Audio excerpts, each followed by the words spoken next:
Hi, welcome back guys. This is your friend, the Broccoli Fanfics. Back with amazing fanfiction. This is the series of What If Deku Had 7 Deadly Quirk. Now before starting, please give this video a like and subscribe to the channel if you want more videos like this. Now let's get into the fanfic. Fire and destruction raged all around. Burning corpses littered the surrounding area, mostly civilians, but a couple of heroes as well. Nearby buildings melted into slag with patches of black flames burning all around, filling the air with noxious smoke and the smell of burning flesh. Just give up, heroes. You can't win against the might of Wrath, said Victor Brand, now known as Wrath. He unleashed another wave of black flames from his body to keep the nearby heroes at bay. Damn it. Even after all this time, we still can't get a clean hit in. Star and Stripes said with a grimace. Indeed, my water keeps getting evaporated before it can do any significant damage. Big Red Dot replied. His heat is bypassing my armor, added Sir Chivalry, the #1 hero in the United Kingdom. As Wrath continued to maniacally laugh, he stopped short as he heard a familiar cry. Ha! Fear not, for I am here, shouted All Might as he touched down with such force that the nearby flames were extinguished. I thank you, my friends, for holding down the fort while I arrived. So, nothing's worked so far? Unfortunately, not All Might. Star replied. As much as she wanted to fangirl out at working with All Might, this entire operation was fraying the last of her patience. He's ectet a gravitational bubble around him so we can't get in close to him, and he's disorientating our ranged fighters with his illusions and threads. Yes, I can see why he was able to evade capture and kill multiple top pros from around the world with his power set. However, does his gravity field block non-solid attacks? As far as we're aware, no, Star replied. Then I believe I may have a way to do consistent damage to him. All Might took a stance and pet his fist back. Texas Smash. All Might punched the air so hard, he created an air cannon that landed and staggered Wrath. Gah! Wrath said as he stumbled back. He landed an actual hit against me? This isn't good. Wrath tried to play it off and attack with a surge of black flames, but All Might dispersed them and fired off more air blasts. Slowly but surely, the heroes advanced and started to cut off any escape attempts. Wrath was kneeling, bloody and bruised all over. The damage was stacking up, and he could see that this time, he wouldn't be able to escape. This isn't how I'm going to end my legacy. He searched for any way he could escape or at least preserve his legacy. Something caught his eye. Perfect. I may not have been able to wipe out these pros, but I'll at least have the final laugh. It's over, Wrath. You have lost. Wrath began cackling. You think so, don't you, All Might? He ignited his hand and placed it to the back of his skull. He suddenly ripped out a small gem from the back of his head and began to use graviton for the last time. No. He's not doing what I think he's doing? Star exclaimed. Prepare yourselves, everyone, shouted Sir Chivalry. As all the heroes braced for impact, Wrath launched the crystal, only for it to go past them and towards a prone civilian who couldn't get away in time. No! All Might knew he couldn't make it, not without taking in the crystal for himself.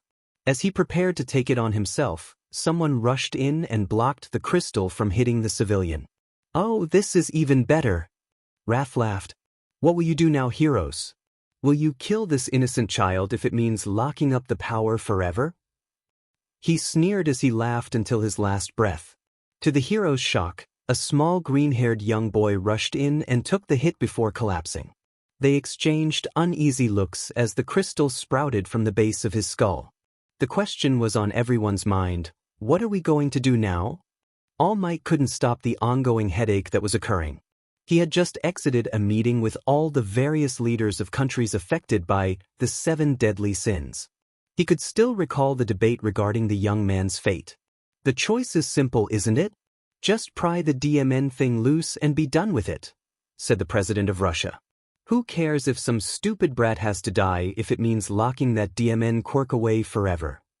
While I wouldn't use such crude language, I do share the sentiment, replied the Prime Minister of the UK. While it was noble of the boy to take the hit, he's still a danger, both to himself and to others. Yeah, even if the kid doesn't go mad with power, what's stopping any villains from finding out he has it and taking it from him? We'd run into the same issue as before, chimed in the President of the United States. Let's not be hasty now. The boy jumped in front of a civilian, even at the cost of himself. I'm sure we can reason with him, the President of Brazil stated. How do you know he didn't take the opportunity to take all that power? Countered Russia's president. It would be the perfect ploy. As the various world leaders began arguing about the fate of the young man, All Might had a brilliant idea. If I may jump in, I may have an idea of how to proceed. Why don't I simply interview the man and ask why he did what he did and what he wants to do with the quirks? I can call in a close friend of mine who can verify whether his words are true or not. There was a pause before the Prime Minister of India replied. That could work. But what happens after? Well, we could send him and his family to Island to study bounty and figure out if it can be safely removed. After all, it is the prime place to research quirks, and I personally know one of the top scientists. Well, I am for All Might's plan. What about the rest of you? The President of Spain asked. All the world leaders eventually agreed to All Might's plan, with some needing more convincing than others. Back in the present, All Might was making his way over to the young man's hospital room, with Naomasa following along. Naomasa knocks on the door and the two of them are let in. The boy is sitting up in his hospital bed with a shorter woman, presumably the boy's mother. Hello, my name is Detective Tsukachi. I'm here to collect your statement regarding the wildfire of Wrath incident. Inko Midoriya, and this is my son Izuku. To All Might's amusement, young Midoriya seems to gain a fanboy look to him, eyes sparkling and body shaking with glee. Oh my I believe All Mightus and Murum Rightnath is the greatest devin I got to ask him. Izuku breathed. I'm sure you can talk to All Might after your statement, his mother chided. Oh, sorry about that, he replied, face red with embarrassment. That's all right, young Midoriya. I'll be sure to sign something for you afterwards. Izuku would have passed out from sheer joy if it weren't for providing his statement to Mr. Tsukachi. Oh yeah, I'm ready. All right, Midoriya, what were you doing before the incident? I was walking to the train station after school when I heard explosions and felt a wave of intense heat. I then walked over towards the sounds. Why did you walk towards a potential villain attack? I usually take notes on heroes and villain takedowns. I want to be a pro hero when I grow up, so I observe them. I didn't realize that this wasn't an ordinary villain attack when I saw who the villain was and all the top pros from around the world. Tsukachi gave All Might a subtle nod before replying. I see, so after you realized that this wasn't your typical villain attack, then what did you do? I tried to run to cover behind some rubble. That worked for a bit, until Wrath used his killer threads quirk and sliced a part of a building and some rebar pinned me down. Thankfully it missed my leg, but I was trapped there. Honestly, it was quite lucky that I was hidden behind rubble, otherwise I might have been a hostage. Oh, you know of his quirks? Well yeah, I love researching and analyzing quirks, so a quirk that can be transferred to another and take along the previous user's quirks is practically unheard of. All Might gave a slight chuckle at the irony of that statement before asking, Young Midoriya, why did you rush into a dangerous situation to save that person? You could have just as easily ran to save yourself and nobody would blame you. Izuku looked down as he replied, I don't know, my feet just moved on their own. I couldn't just let that person get hit with that attack. And to be honest, I didn't even realize that he was transferring bounty. I thought he was using Gemify. This kid, he would have made a perfect successor. Tsukachi, have you gotten what you needed? Yes, All Might. Thank you for your time, Mr. Midoriya. He then took his leave, but not before giving All Might another subtle nod and thumbs up. Now that you've given your statement, there's something important that we need to discuss. You see, young Midoriya's safety is in danger now that he has bounty, which is why it's important for you two to move to Island both for your safety and to research bounty and potentially remove it without killing young Midoriya in the process. Island? They both shouted. But that's so far. Inko exclaimed. How would we ever afford to move so suddenly? Not to worry, Mrs. Midoriya. It's an all-expense-free travel. Granted, all the various governments are doing this primarily to avoid bounty getting in the wrong hands, but I and the other pros will ensure it's a smooth transition. Why, I even have a niece around your age that I'm sure you two will hit it off with. This is a lot to process, Izuku said. How soon do we have to leave? Preferably as soon as possible to reduce the risk as much as possible. Then I suppose we should get packing, huh? Luckily the Midoriyas lived in a small apartment, so it was no hassle packing up. They then boarded All Might's private jet on the way to Island. Inko took some melatonin on the plane and promptly fell asleep. You excited young Midoriya? Of course, All Might. Izuku still couldn't believe he was riding in All Might's own jet, much less actually talking with him. As a fan of mine, you can probably guess who's going to meet us at the airport. David Shieldwright? One of the few people to have the honor of working directly with you besides Sir Night Eye. You're correct, young Midoriya. He and I will catch up while his daughter will give you two the tour to your new home. Maybe you could even show him your notebooks. You certainly have a knack for quirk study from what I've observed. Do you think he'll like them? Izuku shyly asked. Why, of course. Even I was impressed from the glimpses I read. I see you're updating one now as we speak. Oh, this? I was just doing some research on bounty and the various quirks stored inside it. Well, I'm sure David will be curious and interested in your observations. Izuku stretched his back as he exited the plane. He could see a tall man with brown hair and glasses along with a blonde girl around his age in glasses next to him. Wow, she looks pretty. Wait, what am I saying? I just met her. Just play it cool, Izuku. Hi, he squeaked out, offering his hand to shake. Me Midoriya Izuku. Shield Melissa, she said, shaking his hand. Wow, your Japanese is really good. Thanks. I picked it up as a way to communicate with my Uncle Might. Wait, your uncle is All Might? She giggled. Well, yeah, my dad did work with All Might back in their prime. Izuku wondered if he died during Wrath's attack and went to heaven. Melissa went ahead and gave them the tour of their new home while All Might and David Shield went ahead to catch up with each other. Izuku was in awe at the infrastructure of Island. There were lakes, beaches, forests, and huge bustling cities to explore. Finally, the tour ended at their new apartment. So, this is where you're going to live. It's even on the same floor as mine, Melissa said excitedly. Wow, this looks amazing, Izuku said in awe.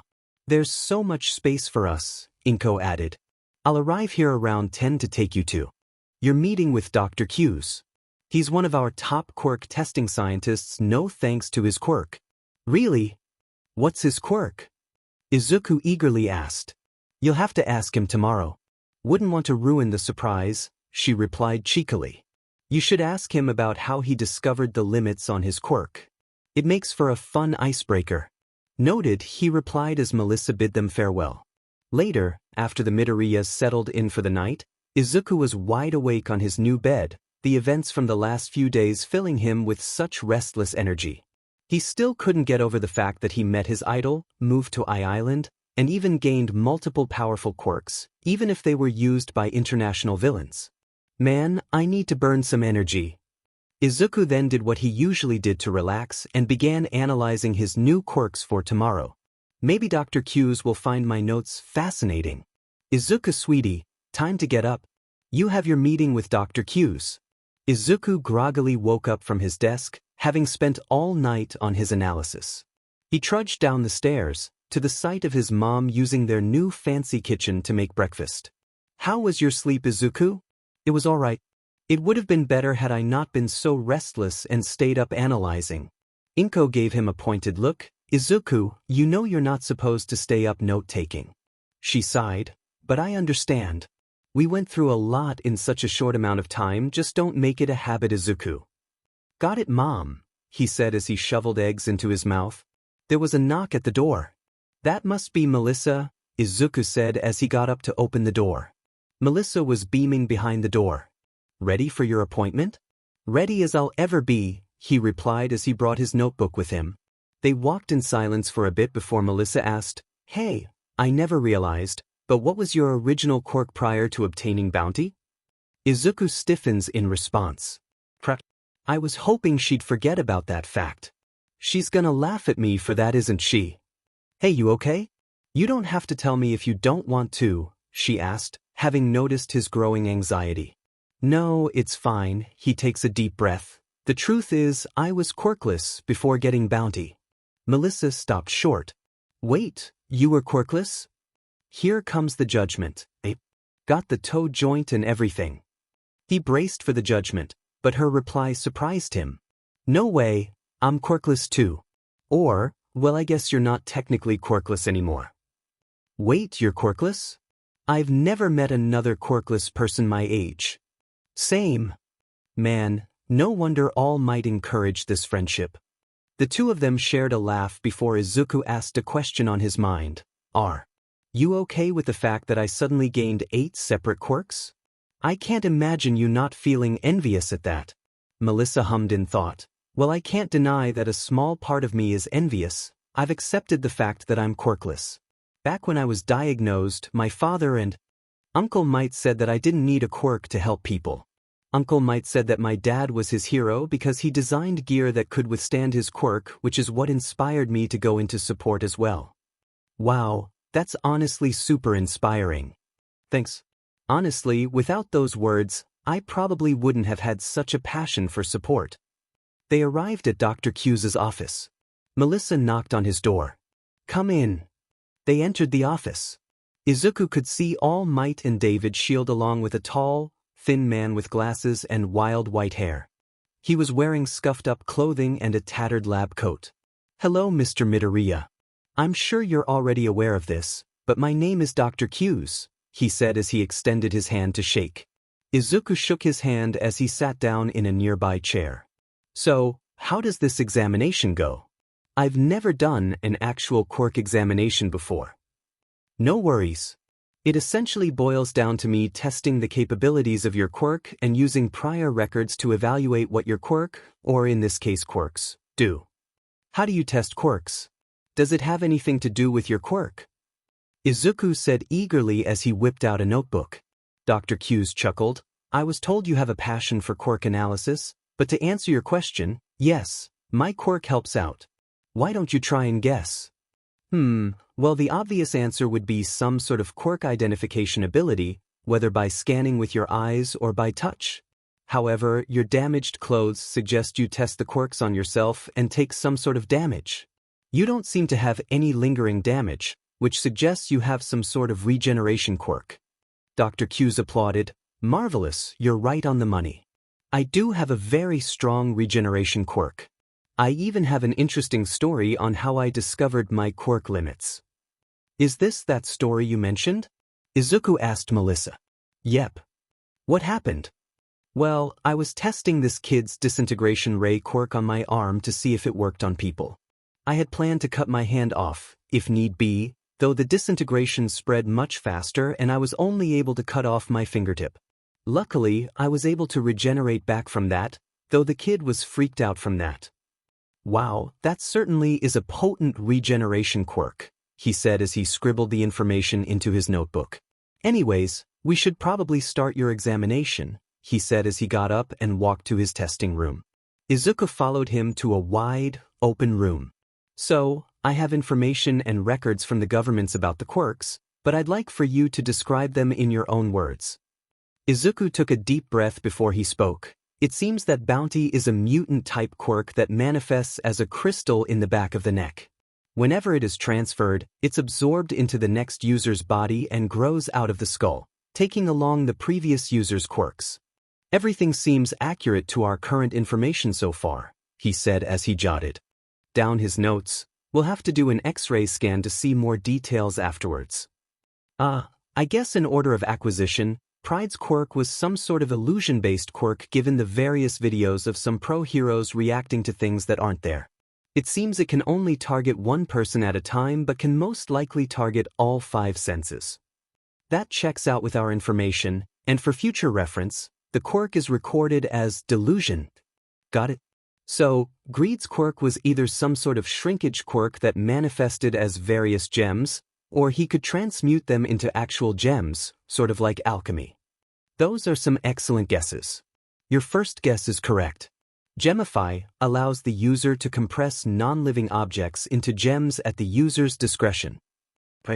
Anyways, Lust's quirk seems to be a mix of Edgeshot's Foldabody quirk and Best Jeanist's Fiber Master quirk in that her quirk allowed her to transform her body into string and control it in various ways. An interesting comparison, but an accurate one. Her quirk was called Killer Threads. Interestingly, it seems that her transformation works on everything on hand and doesn't require any special-made clothing. I'd love to study that quirk more in the future. Wait, really? That's almost unheard of for transformation-type quirks. Indeed. Quite a unique quirk. Correct me if I'm wrong, but is Gluttony's quirk next? Yes, Dr. Q's. His quirk was a little hard to pin down because it lacked any sort of visual effect, but based on some images of Wrath eating food and seemingly gaining superhuman feats, I'm guessing his quirk grants enhanced strength whenever the user eats. Super close guess Midoriya. His nourishment quirk enhanced the nutrients in any food he ate. For example, eating protein granted strength and sugar granted speed. Wow, a simple quirk on paper, but could have multiple possibilities with the right food. I wonder if it could work all nutrients in a particular food like gaining strength than intelligence when eating fishile havidotest thy satellator dash. Mr. Midoriya. While I appreciate your curiosity, we do have a bit of a schedule to keep, Dr. Q's said kindly. Oops, sorry about that, he replied, face tinged red from embarrassment. Dr. Q's chuckled, it's quite all right, young man. Why don't you continue where you left off? Okay, so Sloth's quirk was some sort of gravity control. It seemed to only work in a short radius around the user, given that Wrath wasn't using it for any long-ranged attacks. Correct once again, Midoriya, Dr. Q said with pride. Graviton allowed the user to increase or decrease gravity in a bubble around them. For the next one, Envy's quirk was some sort of body possession. It seems that the user must make contact with another person's head and can be repelled with strong enough willpower given that. Isizuku paused, before continuing. Wrath tried to possess Sir Chivalry and almost succeeded, before being ejected. Good work as always. He then gained a sympathetic expression. You don't have to analyze the last one if you don't want to. Isizuku thought back to the wildfire of Wrath incident. The smell of burning flesh, the screams of pain and anguish, the intense heat all around him. His thoughts began to spiral, before Dr. Q's kneeled next to his crouched form. Deep breaths, Midoriya, he spoke calmly. Isizuku slowly breathed in and out. He eventually stood up. Can you explain the last one? Of course. Well, Wrath's quirk was called Ire Fire, and it allowed him to generate black flames that increase in power with negative emotions. It seems he suffers similar drawbacks to other fire users in that he gets overheated and burned with overuse. Isizuku shakily nodded in response. It's more than understandable to be affected by Ire Fire, which is why we don't have to go through much testing with it. However, I do think it's important to use it just enough to keep it under control in case you accidentally use it. As much as Isizuku wanted to never use Ire Fire, he knew Dr. Q's had a point. Okay then. All I want to test is what it looks like at its weakest. Don't worry about hurting me, my quirk numbs any pain I may take from damage. He rolled up his sleeves. Just try and use it at its lowest setting. Maybe think of a happy memory. Isizuku scrunched up his face in concentration before making a small flame. He flicked the flame on Dr. Q's exposed arm. Dr. Q's raised an eyebrow as the small flame made a second-degree burn. He then patted the flame out, and his skin regenerated. Thank you for the test, Midoriya. Now we can test out the remaining quirks of yours. Isizuku gave a small smile at the thought. After about 4 hours of thorough testing, Isizuku and Dr. Q's exited the lab. How was it? Melissa asked. Draining but exiting. Isizuku tiredly replied. Well, looks like we got all the necessary data we need. Dr. Q said to David and All Might. That's good, All Might replied before noticing a troubled look on Izuku's face. Is there something on your mind, young Midoriya? Isizuku looked startled but steeled himself. All Might, is it possible for someone like me, someone who has a bunch of villainous quirks, to be a hero? All Might gave Isizuku a reassuring smile as he told him, it doesn't matter whether your quirk is villainous or not. That's like asking if a rubber glove is more suited for a serial killer or a doctor. What matters more is your heart and drive. And given that you were willing to save that civilian during the wildfire incident, I'd say you have that in spades. Izuku broke down crying at the reassurance of his idol. All Might kneeled to get to his level. To tell you the truth, I was feeling burnt out as of late. When you do heroics up to my age, it starts to take a toll on you. I was slowly losing sight of why I became a hero. So, when a quirkless teenager ran into a situation he had no business being in to save someone, it reminded me of why I wanted to be a hero. Wait, Uncle Might, are you implying that you were a late bloomer? Melissa exclaimed. I suppose it's okay to reveal this secret from one transferable quirk to another. With that, All Might detransformed in a puff of steam into his more withered form. What? Both Melissa and Izuku shouted. Toshi, are sure this was a good idea? David asked. Yes, this is what I look like when my quirk is turned off. He then lifts his shirt. I got this wound from a fight 4.5 years ago. You mean your fight with Toxic Chainsaw? Wow, you really know your stuff, young Midoriya. But no, that punk couldn't land a hit on me. It was a fight I covered up as to not incite panic that the symbol of peace is injured. Uncle Might, what did you mean by transferable quirk? Well, my true quirk is called One for All. It can only be transferred willingly from user to user, unlike Bounty, which can be taken by anyone. Though it does get stronger as it gets transferred and used, sort of like Bounty. Amazing! Both Q's and Izuku said as they began writing down all this information. To think another quirk capable of being transferred exists. Do keep those notes to yourself. This is technically a national secret I'm allowing you to. Oh, of course, Izuku said as he ripped out the entry. I thank you for your trust in me, he said as he bowed down. It's quite all right, my boy, and I'll do everything in my power to train you to become a hero with these quirks. Izuku could only shed tears of joy at that and the future in store for him. 6 months later, Izuku let out a content sign as he exited Dr. Oliver's office. Ever since his quirk diagnosis, he had been going to therapy to recover from being in the Wildfire of Wrath incident, as well as getting used to using Ire Fire. He had been going to his sessions 2 times a week after school, with quirk training 3 times a week.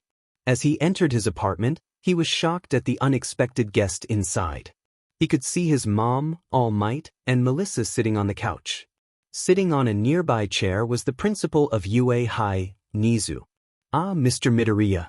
Glad I could finally meet with you. I have something I'd like to discuss with you. Sure, what is it? He asked as he sat down on a nearby chair. I've heard from All Might that you wish to become a hero. Is this true? Oh, yes, more than anything. Wonderful. You would make an excellent hero, Mr. Midoriya. Thanks, Mr. Nizu, sir. I would certainly love to learn to be a hero at UA. It's just, my life would be at a significant risk living back on the mainland. A valid concern. Which is why I am implementing dormitories at UA. Wait, you're implementing dorms just for me? Well, not just for you. I had always planned to add dorms. You just made for a valid reason to do so. Oh, well still, I'm glad you're willing to make accommodations for me. Indeed. Now Miss Shield has also expressed interest in transferring to UA as well. Wait, really? Melissa giggled. Of course, you're my best friend. Of course I'm going to go to the school you've always wanted to go to. Izuku's heart fluttered at the thought that his best friend was willing to travel overseas to still be with him. Splendid. Well, as for one last thing, All Might is going to be the newest heroics teacher. Melissa and Izuku turned to All Might in shock. Well, I had always planned to go to UA to find a successor while excusing my lowering time limit. That's actually a smart plan, Izuku acknowledged. Indeed, which is why I'd like to ask the two of you to keep an eye on any potential successors. You got it, All Might. I won't let you down. Melissa, on the other hand, had an important question on her mind. Is there any criteria in mind that we need to look out for? All Might hummed in thought. Well, they'd need to have a strong moral center, be physically fit to wield One for All, be able to inspire others, And this last one isn't as important, but their quirk needs to be somewhat compatible with one for all. Makes sense, Melissa replied. Well then, I'll be waiting for you at UAU too, Niza said as he got up to leave. Once Niza left, Izuku decided to talk with his mom. Mom, are you okay with me going overseas to UA? Well, as much as I'm going to always worry about you, I know you'll be okay. You've been training hard these last few months, and All Might and Melissa will be going with you, so I know you'll be in good hands. Both Midoriyas shared a heart-to-heart hug. Izuku then prepared himself to train as hard as he could for the next 6 months. 6 months later, Izuku stood in front of the gates of UA. He took a deep breath, reassuring himself that he's worked hard to master his quirks for this very moment. With a determined nod, he walked right in. He took a seat next to a nervous-looking blonde girl with long horns. Izuku gave a reassuring smile and a thumbs up, to which she returned in kind, now looking noticeably less nervous. The lights dimmed as a spotlight shone on the stage where the voice hero, Present Mike, stood. What's up, UA candidates? Thanks for tuning to me, your school DJ. Come on and let me hear ya. The entire room was silent, save for a few awkward coughs. Keeping it mellow, huh? That's fine, I'll skip straight to the main show. Let's talk about how this practical exam is gonna go down, okay? Are you ready? Yeah. Once more, silence filled the room. Oh my goodness, it's the voice hero, Present Mike. So cool. I listen to his radio show every day of the week. It's so crazy that all the teachers at UA are pro heroes. Izuku quietly geeked out. Unbeknownst to him, the horned girl next to him turned to him with a mix of confusion and mirth on her face. Present Mike began to explain the exam. There would be a 10-minute mock battle in cityscapes to destroy as many robots as possible, with each one ranging from 1 to 3 points. Now which quirk would be best to use? For the test? Delusion and body snitch one were con inorganic target sire feist riskidius, here graviton works best twins stationary only leaves gemify nourishment 10 killer threads nourishment combuse to any other course like a visual indicator soul havidicid between gemifying killer threads dash. He was snapped out of his muttering when a tall, bespectacled boy stood up. Excuse me, sir, but I have a question. On the printout, you listed 4 types of villains, not 3. If this is an error on official UA material, then it is shameful. We are exemplary students who expect the best from Japan's top hero school. In addition, you with the unkept hair. The tall boy then gestured to Izuku. Huh, he said, pointing to himself. You've been muttering this entire time. Stop that. If you can't bother to take this seriously, then leave. You're distracting the rest of us. Izuku looked down in shame and embarrassment as everyone around him chuckled at him. Present Mike went on to explain that the 4th villain bot was meant to be an obstacle to avoid. Later, Izuku went on the bus to go to his battle zone. To his dismay, the tall, glasses-wearing kid was also on his bus. As he looked up at the huge gates, he prepared the quirks to use. He first took out a packet of gummies and popped them in and activated nourishment. He flexed his hands and got into a runner's stance. The gates suddenly opened, and everyone rushed in. Izuku had a bit of anxiety, thinking they weren't allowed to start yet, but Present Mike shouted out, "Good job running in. Real fights have no countdowns." Using the speed boost from nourishment, Izuku was able to blitz the robots and capture them with Gemify. He was able to obtain quite a good amount of points. Standout performances he noticed included the tall, glasses-wearing kid speeding around and kicking the robots, a flamboyant blonde boy shooting lasers from a belt, and a brown-haired girl floating the robots before dropping them. Suddenly he heard a loud, rumbling sound. To his shock, a huge building-sized robot loomed over them all. All the applicants began to run away. Izuku was about to, when he noticed the brown-haired girl trapped in some rubble. Thinking quickly, he ran over and began to compress the rubble into gems. Are you okay? Ugh, I think so. Izuku supported her arm over her shoulder, and the two of them were able to hobble away. Soon, the exam was concluded. Izuku felt fairly confident that he obtained enough points to pass. He left UA and headed to the apartment that All Might rented for them and Melissa. Well, gentlemen, looks like we have our 40 hero students for this year, Nizu said to Eraserhead and Vlad King. Now as per usual, we randomize each class, but there is a particular student that I need to bring awareness to. But is this student problematic? Vlad King asked. Yes, but not for the reasons you might think. Nizu brought up Izuku's files. This young man is Izuku Midoriya, and the reason why I need to bring awareness to. You see, he was, shall we say, involved with the Wildfire of Wrath incident and is now the host of Bounty and all the quirks with it. There was a pause before Eraserhead spoke up. Well, now I get why you'd raise awareness. The question is, what do you want us to do about it? Nothing much. I just want you to be aware of this and keep an eye on him and ensure that no other students mistreat him over the fact. Fair enough, Vlad King replied. So, with that out of the way, let's randomize the class then, Nizu said as he hit the randomizer button. Izuku couldn't help but be nervous about his results. An irrational part of him was worried that he would get denied because of the quirks he had. Melissa suddenly sat next to him on the couch. Don't worry about it so much, Izuku. I know for sure you passed.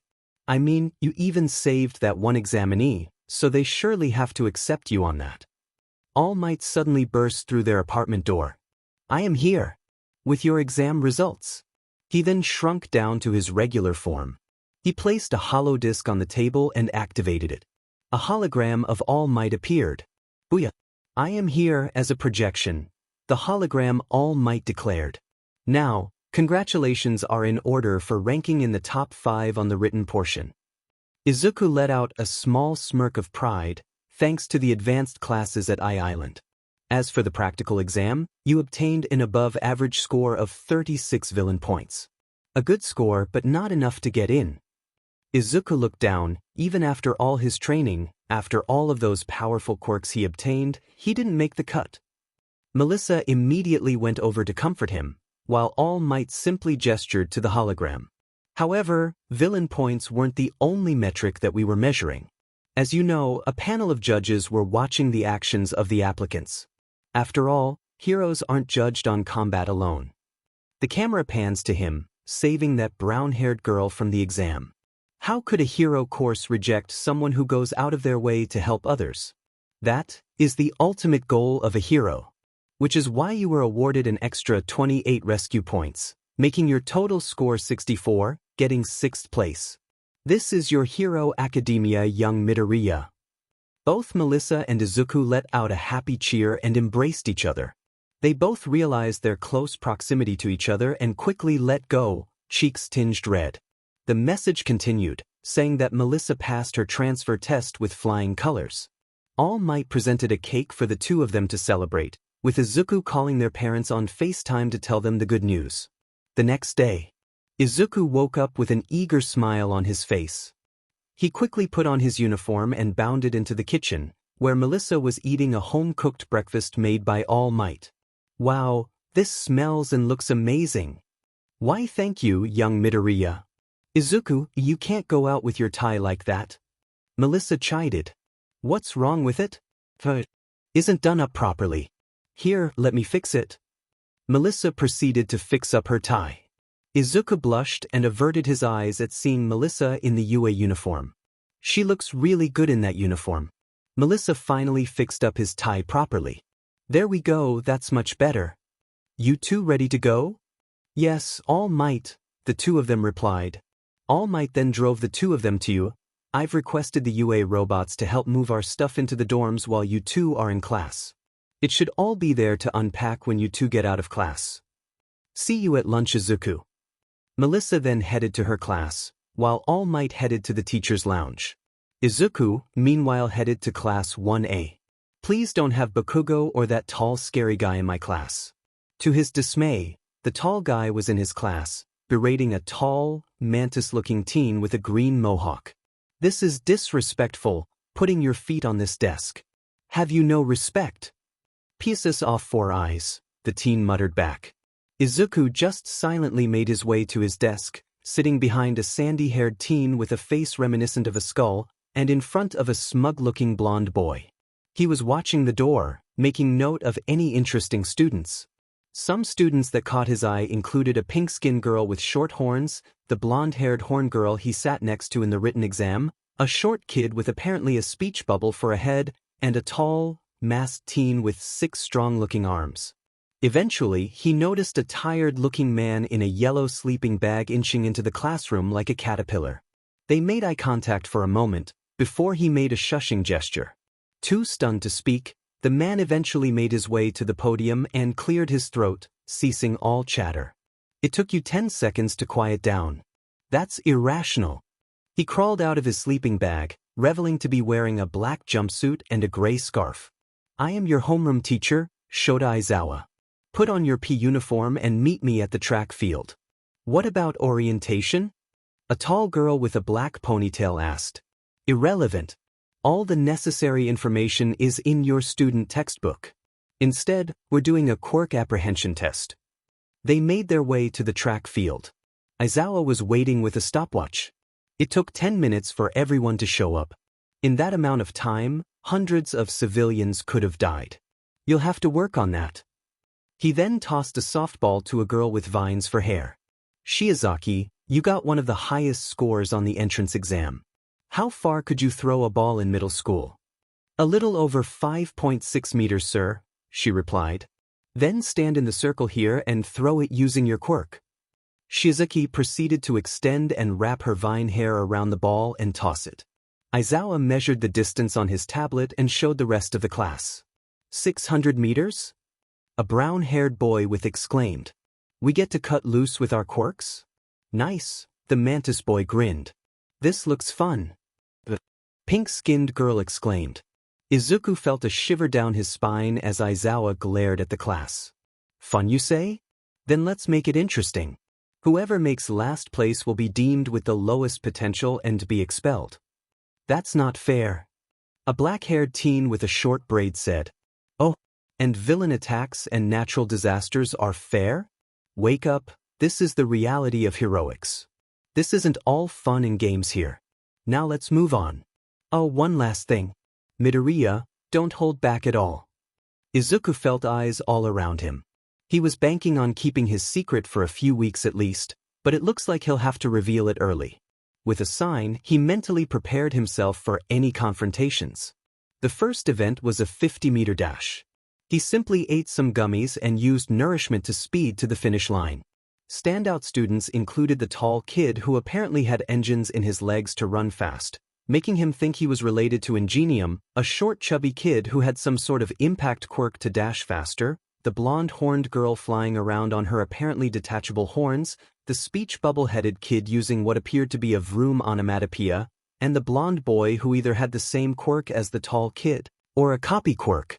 Grip strength was dominated by himself using killer threads to wrap around the grip and eating some meat to boost his strength with nourishment, the ponytailed girl somehow manifesting a clamp to crush the grip, the 6-armed boy using 3 arms to obtain a high score, a spiky red-haired boy hardening his fist, and a beefy thick-lipped boy eating some sugar and getting a high score as well. The blonde, who now for sure had a copy quirk, simply copied the 6-armed boy's quirk to get a high score. Long jump was cleared by the vast majority of the students. The brown-haired boy was a unique one in that he blew out solidified air and simply walked across. He himself used killer threads to extend his legs and step over the whole thing. Nobody really excelled in side steps aside from the speech balloon kid making boing onomatopoeia and the copy kid copying his quirk. He used the speed boost from nourishment to get a decent score himself. Shiozaki had already done the ball test, so she was excused. He used nourishment to boost his strength, killer threads to extend his arm like a whip, and launched the ball with graviton, getting an impressive score of 750 meters. Other standouts included the creation girl making a cannon to launch the ball, a girl with a bob cut shrinking the ball to make it go further, and the copy kid using the onomatopoeia quirk to get a good score before swapping to the impact quirk to further boost his range. There weren't any standouts for the remaining 3 tests aside from the horned girl floating on her horns for distance run, the engine kid running the distance, and the creation girl making a bike. As Izuku stretched his body to recover from the tests, Shiozaki marched up to him and spoke. Harshly, do you have the 7 deadly sins quirks? She demanded. Izuku could see the others looking over at them. I was trapped during the wildfire of wrath incident and ended up getting the quirk transferred to me. Then you need to excuse yourself from this school. You are tainting this sacred place with your villainy. Before Izuku could retort, the engine kid marched up to him, arms in a chopping motion. Is this true? Then I wholeheartedly agree. You need to leave so a more heroic person can replace you. Wait, hang on a minute. I earned my spot with my own hard work. He could accept people being against him for the quirks he had, but to insinuate that he didn't earn his spot really rubbed him the wrong way. Did you really earn your spot? The ponytail girl asked. You do have an unfair advantage wielding at least 7 powerful quirks while the rest of us only have 1. Before Izuku could retort, he was interrupted by the copy kid. Well now, that's simply a stupid statement to make. Yes, he has multiple quirks, but that makes it more difficult to manage and train them, especially with how dangerous some of them are. I should know, I too have the issue of juggling various quirks. He then turned to Izuku and offered a hand. Nito Monoma, at your service. Izuku Midoriya. Likewise. He said, returning the handshake. And what does it matter what quirks he has? The pink girl spoke up. He's his own person, not defined by the past. Plus, if he really didn't deserve to be here, then he wouldn't be accepted anyways. Yeah, that's not very heroic to say such things about him. The red-haired teen chimed in. Before Shiozaki and the others could retort, Aizawa interjected. Is there a problem here? The faculty was made well aware of his situation. Plus, he's had good word from the various top pros of the world. He then glared down at them. Such petty grudges are irrational. You lot are going to be future co-workers in the future. Get over yourselves. He's here because of his own talent and skill. Now, if there aren't any more interruptions, I can reveal the scores. Aizawa tallied up the scores and presented them. Nito Monoma, Izuku Midoriya, Momo Yaoyorozu, Fordat Ibra Shiozaki, Tenya Ida, Juzo Hananuki, Fumikage Tokoyami, Manga Fukudashi, Mizo Shoji, Ijiro Kirishima, Mina Ashido, Nirenjiki Shoda, Rikido Sato, Tsuyu Azui, Pony Tsunatori, Tagaru Kamakiri, Yuga Oyama, Bukoda, Kozi-eyed Tsuburaba, Hiryu Rin. Izuku let out a sign of relief, only to turn to Rin, who could only clench a fist and glare at the ground. Oh, by the way, I lied about the expulsion. That was just to get you to push your limits. That being said, harassment of any kind is not tolerated in my class or any heroic class. If I catch wind of any kind, you can find yourself blacklisted from any and all hero schools. He turned to leaves before asking, Midoriya, I need to see you after class. As Izuku stayed behind, he could catch the worried gazes of Monoma, the pink girl and the red-haired teen, as well as the smug looks of Shiozaki, the engine boy and the creation girl. Once they were alone, Aizawa spoke up. Midoriya, I just wish to explain why I forced you to reveal yourself. You see, it would be much better long-term to reveal this secret now, rather than reveal it later and break any pre-established trust. As much as Izuku wanted to be mad at Aizawa for doing that, he could see the logic behind it. Is that it? Pretty much, though I am going to drop by the dorms to have each student sign a waiver to not reveal your secret. Thanks. I appreciate that. With that, Aizawa took his leave. As Izuku walked back to the dorms, Monoma and the other 2 teens jumped out from behind the corner. Gah! Heh, sorry about that, but you should have seen your face. My name's Mina Ashido. The pink girl exclaimed. You've already been introduced to me. Monoma declared with a flourish. And I'm Ijiro Kirishima. Nice to meet you. He said with a fist bump. Ignore those ignorant fools who can't see past the quirks. Monoma said, striking a dramatic pose. I appreciate it, guys. I expected some hostility. I'm just glad it seems to just be verbal and not physical. Still, you shouldn't have to experience that at all. Kirishima said. Well, regardless, you've got us now. Ashido said excitedly. As they walked back to the dorms, Izuku smiled, glad he had people he could call friends in his class.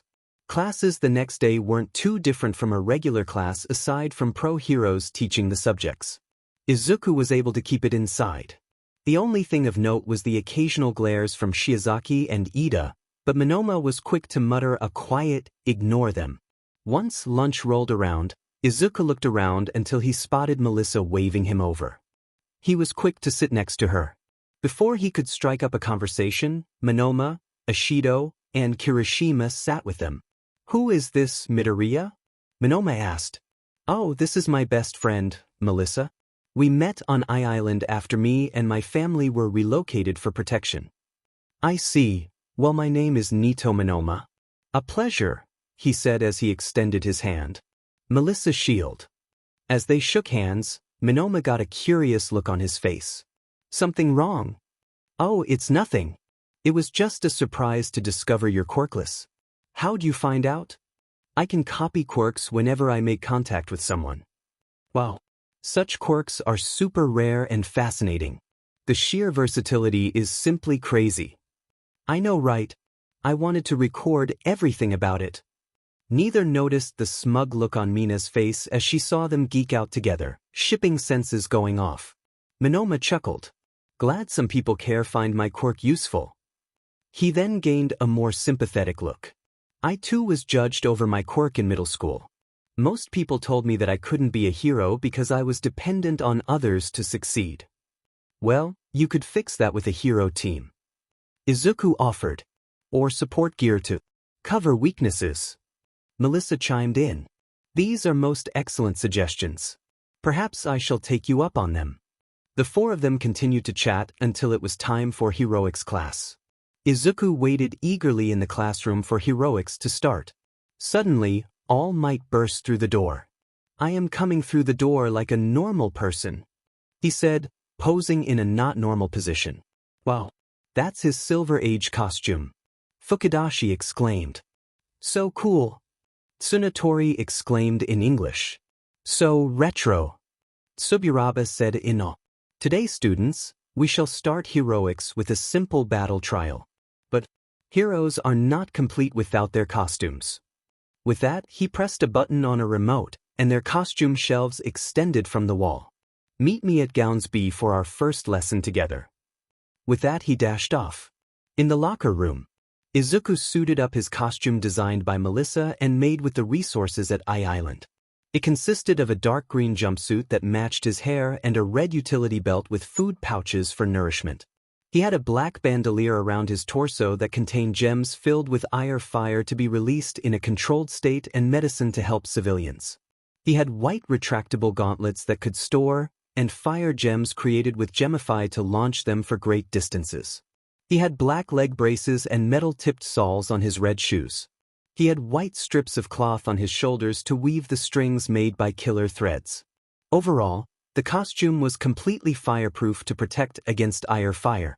When he emerged with the others, he took in their costumes.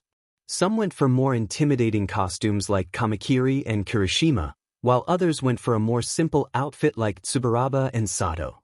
"Lovely costume, Midori," Ashido cheerfully said as she bounded over to him. "Me, Midori? Yeah, I give all my friends nicknames. Like Kiri is my nickname for him." "And what is my name, pray tell?" Monoma asked as he strolled over with a flourish. Mina put a finger to her chin in those. "I dunno yet, but I'll get back to you on that later." All Might then went on to explain the battle trials. It would consist of a 2v2 match where one side would try and defend a fake bomb, while the other side would try and capture or touch the bomb for the win. "Now are there any questions?" "Yes, All Might, sir," Ida said, raising his hand up. "What are you going to do about Midoriya? He has far more numerous quirks than the rest of us. It would simply be unfair to allow him to participate. I would suggest having him sit out." Monoma glared at Ida, but before he could retort, surprisingly Izuku spoke up. "Actually, you have a good point, Ida." Ida looked surprised at that. "It is unfair that I can operate with 7 strong quirks, which is why me and the faculty have agreed to only use 1 quirk per exercise, at least until later in the year." Ida looked thoughtful, but them asked, "What quirk will you be using then?" "That's going to be a secret." But that's simply unfair. We all have an idea of everyone's quirks, but you have 7 we have to plan for. Monoma spoke up, saying, well, heroes and villains sometimes have to operate on unknown information on their quirks. Besides, Mr. Aizawa did say that heroics was an unfair job to get into. And these quirks are well documented anyways. Ida only grumbled in annoyance but said nothing further. All Might awkwardly cleared his through before randomizing the teams. The first round was Izuku and Monoma as the heroes against Hananuki and Shoji as the villains. Both teams made their way to the building. So, what quirk are you thinking about using? Well, I was considering Killer Threads, but I'm worried that Hananuki could trap the area. Killer Threads lacks much in the ways of piercing power. Anyways, I saw you copy Shoji's quirk yesterday. Any information? Well, it seems he can duplicate stronger organs at the end of his arms. I have an idea, but this depends on how well you are with this particular quirk. Shoji set down the bomb while Hananuki softened the surrounding area before sinking inside for an ambush. What quirk do you think Midoriya will use? Shoji spoke through a mouth made from his quirk. Well, we can eliminate Ire Fire as it's too dangerous indoors, as well as Gemify as that doesn't work on living targets. I've softened the area so I should be able to catch him if he used Killer Threads. I'm not sure about what other quirks he possesses, so that's a problem. On top of that, Monoma could just copy another one of his quirks. Perhaps I shall engage them first while you stay here. I can then tell you what quirks they're using and retreat if necessary. That sounds good. All Might then started the match. Shoji made his way down, sprouting ears and eyes to hear ahead and see behind corners. He detected movement behind a corner and was able to narrowly avoid Monoma tagging him. DMN. What a shame. Oh well then. You were so close, Monoma. Shoji put a hand into his earpiece. Hananuki, I've engaged them. No obvious quirk usage. He then sprouted more arms and ran at them. Monoma smirked before suddenly blaring loud sounds and bright lights to disorient Shoji. Shoji tried to recover before suddenly feeling the room shift around. He stumbled to the ground. As he looked up, Monoma disappeared. What the? Shoji sprouted more eyes and ears to try and find him. He could faintly hear footsteps around him. He noticed Midoriya pulling out what looked like dry jerky and eating it. He then ran at him. Shoji tried to grab him, but then Midoriya disappeared. As Shoji scanned his surroundings, he felt someone touch his head before everything went dark. Juzo couldn't help but worry. While he was fairly confident in his abilities, especially as a recommended student, even he could admit that the duo of Monoma and Midoriya would make for a nasty combo for anyone. And these guys had a handicap. So, to his surprise, Shoji walked back in without a scratch on him. What happened? I engaged in them. Monoma appeared to use an illusion quirk, which I was able to see through. Midoriya used Killer Threads, which I was able to tangle him up. They both retreated up, so I decided to come back here for backup. Shoji replied, a bit muffled due to his mask. Alright, that's good. Now we know what to expect. As he said this, he failed to notice Shoji walk close to the bomb. Juzo glanced behind him just in time to see Midoriya leap out of Shoji's body and tag the bomb. The bomb has been captured. Hero team wins. All Might announced. Waha! Both Hananuki and Shoji said, befuddled. As the three of them walked down, with Monoma joining shortly after, they made their way to the class. Now could anyone tell me who is the MVP? Sir, it would have to be Midoriya.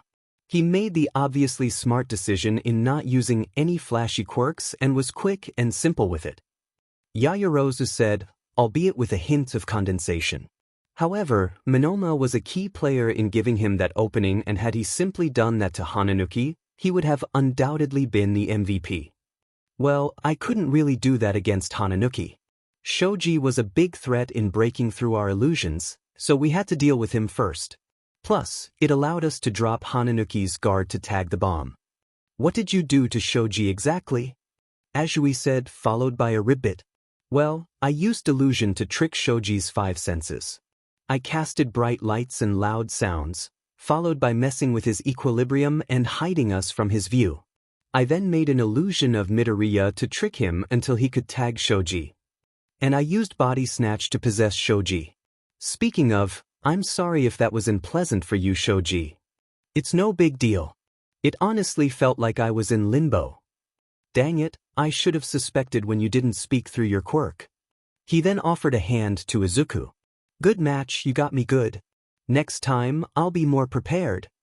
The next matches continued, while Izuku wrote down his analysis in his notebooks, with Monoma occasionally chiming in to help. Kodai and Tsuburaba worked quite well as the villains, with her striking the bomb to hide it better and enlarging his air discs for better defense. And while Shota and Rin combined their quirks well to break the shields, there were just too many of them before time ran out. Shiozaki had decided to do all the work, much to the chagrin of Aoyama, who wanted to stand out, and created a mass of vines to try and capture the heroes. Unfortunately for her, Kamakiri was able to slice through the vines, much to her annoyance. To make matters worse, Tsunatori was able to fire her horns through the gaps created by Kamakiri and pin Aoyama to the wall before flying in and touching the bomb. Izuku could see Shiozaki fuming silently after that. Yaoyorozu barricaded the room with the bomb inside, while Ida tried to run and capture any villains. Ashido, however, was able to make him slip on her acid before Fukudashi knocked him out with a POW combination. When Ashido melted the door down, she was encased in a net that trapped both her and Fukudashi together. She couldn't melt out without harming him, and he couldn't use Shink to slice the net without harming her, and thus were forced to surrender. Finally, Kirishima and Sato led a charge against Tokoyami, who simply swatted them with Dark Shadow. While he was engaging them, Azui was able to climb onto the ceiling and wrap her tongue around Sato's leg, causing him to fall and get the capture tape wrapped around him. They then double-teamed Kirishima, who put up a valiant effort, but was worn down. Well, that was a resounding success, class. I'm quite pleased that no one had any serious injuries. Now watch as a pro hero makes a heroic exit. All Might then dashed off. Izuku walked back to the dorms, with Monoma, Ashido, and Kirishima in tow, pleased at how well he did for his first heroic lesson. Izuku was chatting with Monoma about their classmates' quirks when they saw Aizawa open the door. In an instant, everyone quieted down and faced the front. 5 seconds? Good, you're learning. I looked at your battle trials, and for the most part, everyone did good for their first combat exercise. I've written down observations and recommendations moving forward. Feel free to read these when you have time, he said as he passed out folders for each student. Now, you all have to make a decision that will affect the rest of your time here at UA. Everyone tensed up. Please, not a pop quiz. Kirishima and Tsuburaba thought anxiously. You need to select a class president and vice president, Aizawa stated. The tension deflated as everyone started clamoring for the position. Quiet! Aizawa shouted as he activated his quirk. Everyone immediately quieted down. I don't care how you settle this, just keep it down and make sure nobody gets hurt. With that, he got into his sleeping bag and passed out. Ida suggested a vote to settle the positions. Wouldn't everyone just vote for themselves? We haven't known each other that long. Ribbit? Azui asked. Well, that just means that anyone who does get more than one vote has proven to others that they can lead the class. With that settled, everyone casts their vote. Who to vote for?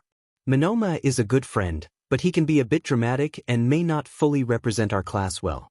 Kirishima is a good choice, but he isn't the type to sit around and talk. Which leaves Ashido. She's friendly, a social butterfly, and according to Kirishima, talked down bullies and got them to be nicer. With his decision made, he voted for Ashido. To his surprise, both he and Ashido got 2 votes each while everyone else only got 1, aside from Monoma and Kirishima. How did I get 2 votes? Izuku exclaimed. There must be a mistake or an error with the voting. We must have a re-vote to truly get the most accurate results. Ida exclaimed, arms chopping in the air. Before Ida could get the voting box, Aizawa woke up and shuffled to the front. Well, it looks like we have a tie on our hands for class reps. Ashido turned to Izuku with her head bowed and hands clasped in a prayer pose. Can you please be the class president? I'm not too good with all the paperwork. She begged. Sure, Ashido. Well, there you go. Midoriya for class president and Ashido for vice president. Ida sat back in his seat, fuming. I promise not to let you down and represent our class well. Yeah, and I promise to support our president as best I can. I still can't believe I got voted class president. Why do you have such doubt in you, my friend? You're smart, empathetic, and a hard worker. It's why I voted for you. Monoma declared. Yes, same. Ashido replied. Wait, really? I voted for you. I appreciate the vote of confidence, Midori. Yeah, it was a tough choice for me, Kirishima chimes in. But in the end, I had to go with Ashido. I've seen firsthand her way of making friends. Thanks, Horn Buddy. Ashido cheers as she gives him a side hug. Melissa chuckled at their antics. Well, congratulations are in order, Izuku. You got this. Izuku smiles warmly at her. Thanks, Melissa. Suddenly, alarms started ringing. Everyone begins to panic and rush out. What's going on? Izuku asked a nearby upperclassman. Those alarms mean a villain got onto campus.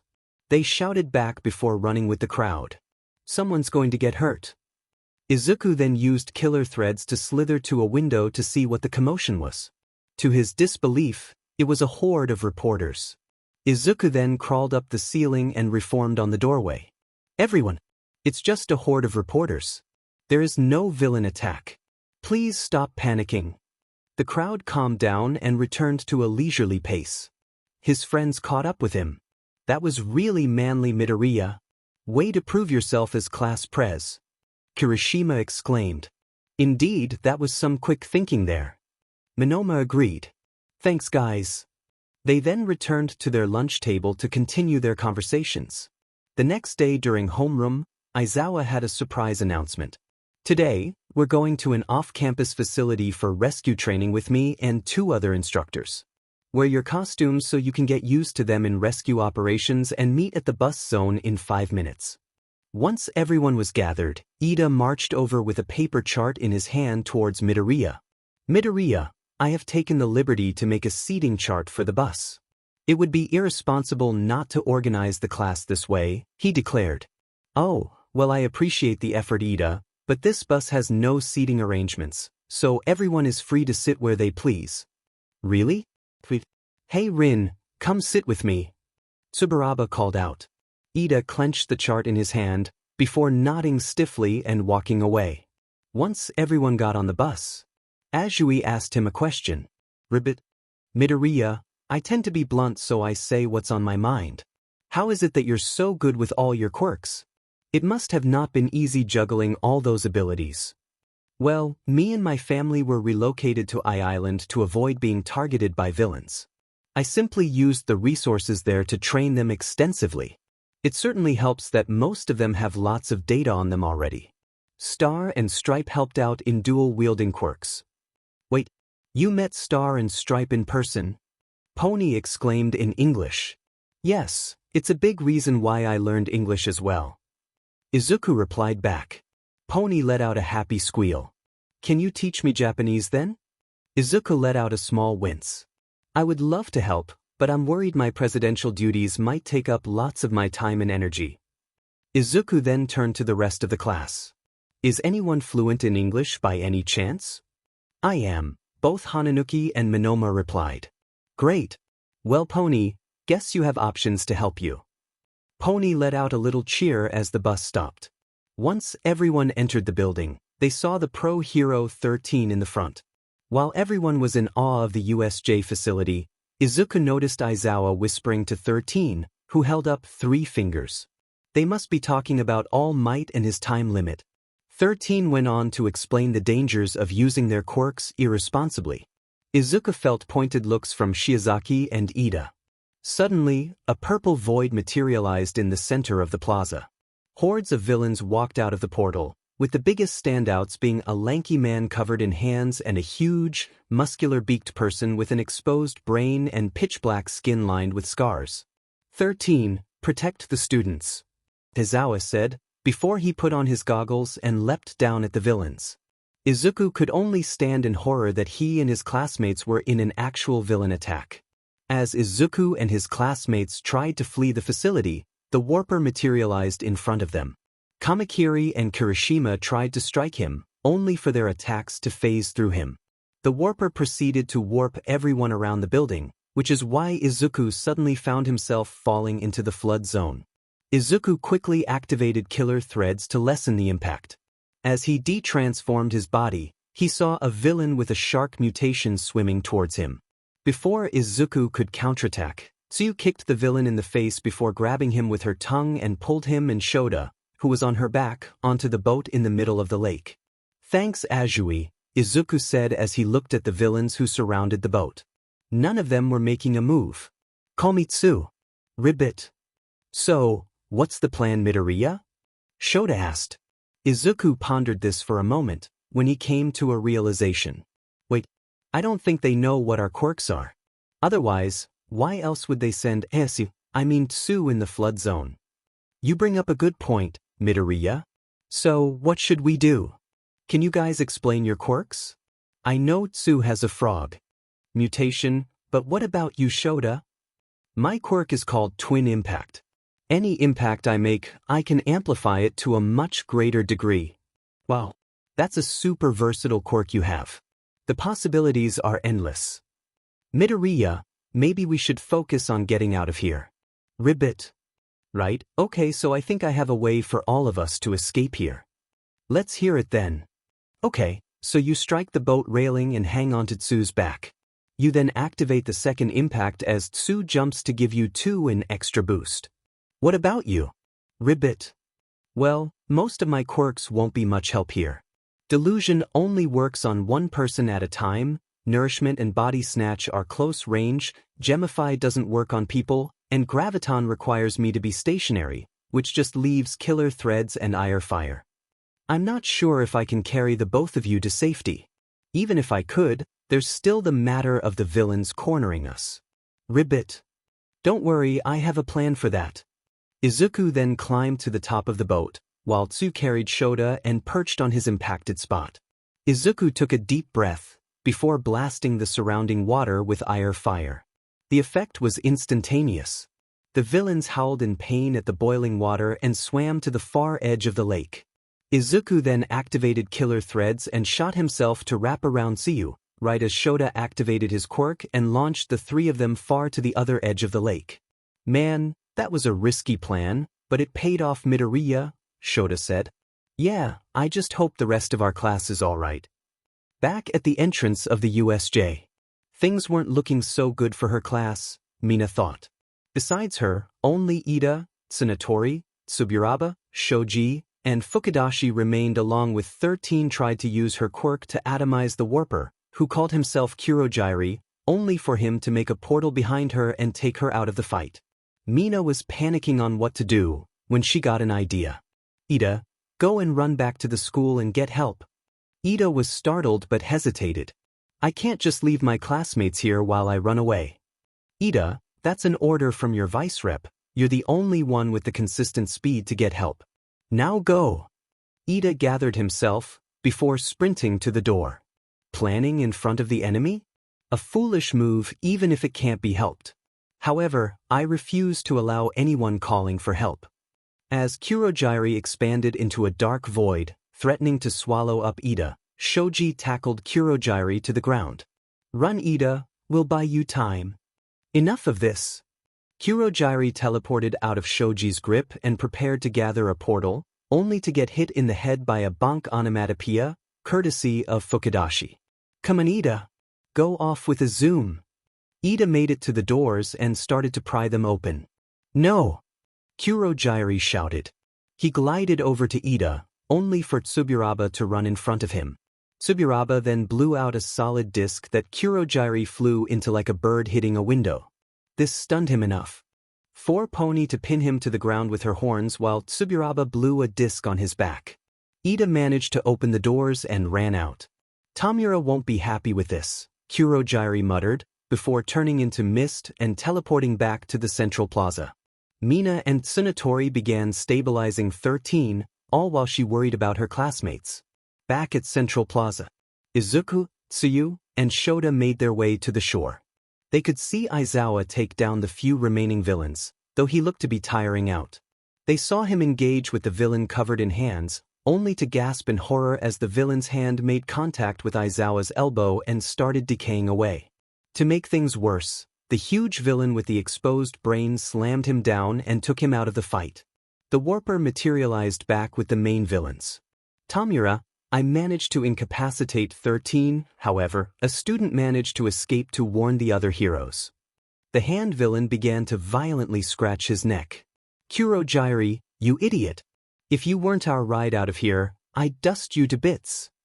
He then set his piercing red eyes over at Izuku and his group. But let's leave All Might with a parting gift. How does a set of dead kids sound? Without warning, Tamura sprinted over to them, fingers splayed out and aimed for Tsuyu. To their relief, Aizawa barely managed to activate his quirk on Tamura, only for their hope to shatter when the huge villain smashed Aizawa's face into the ground. Taking the opportunity, Izuku activated killer threads and prepared to slash Tamura, while Shoda aimed a punch. They made contact, only to look up at the unwavering gaze of the huge villain, who took each hit like it was nothing. To Izuku's horror, the slash marks he made started to knit themselves back to normal. Fire!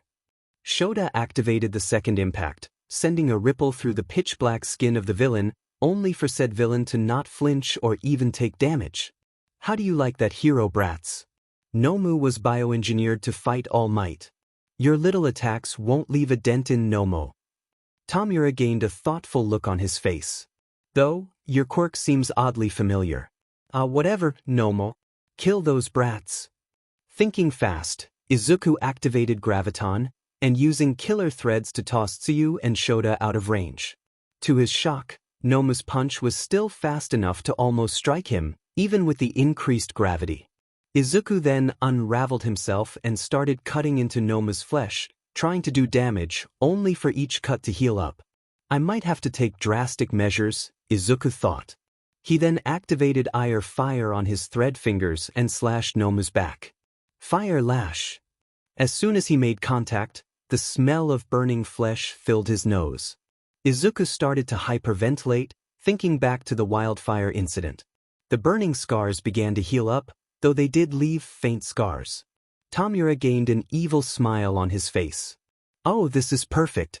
You have bounty. I wonder if Sensei would appreciate the gift. Nomu, grab that brat, but don't kill him. At least not yet.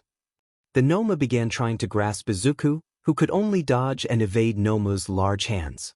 Eventually, Nomu's fast reflexes snagged Izuku. Nomu then brought him over to Tamura. I wonder if I kill you now, you'll transform back. Before Tamura could test that theory, both he and Nomu began to sink in the ground.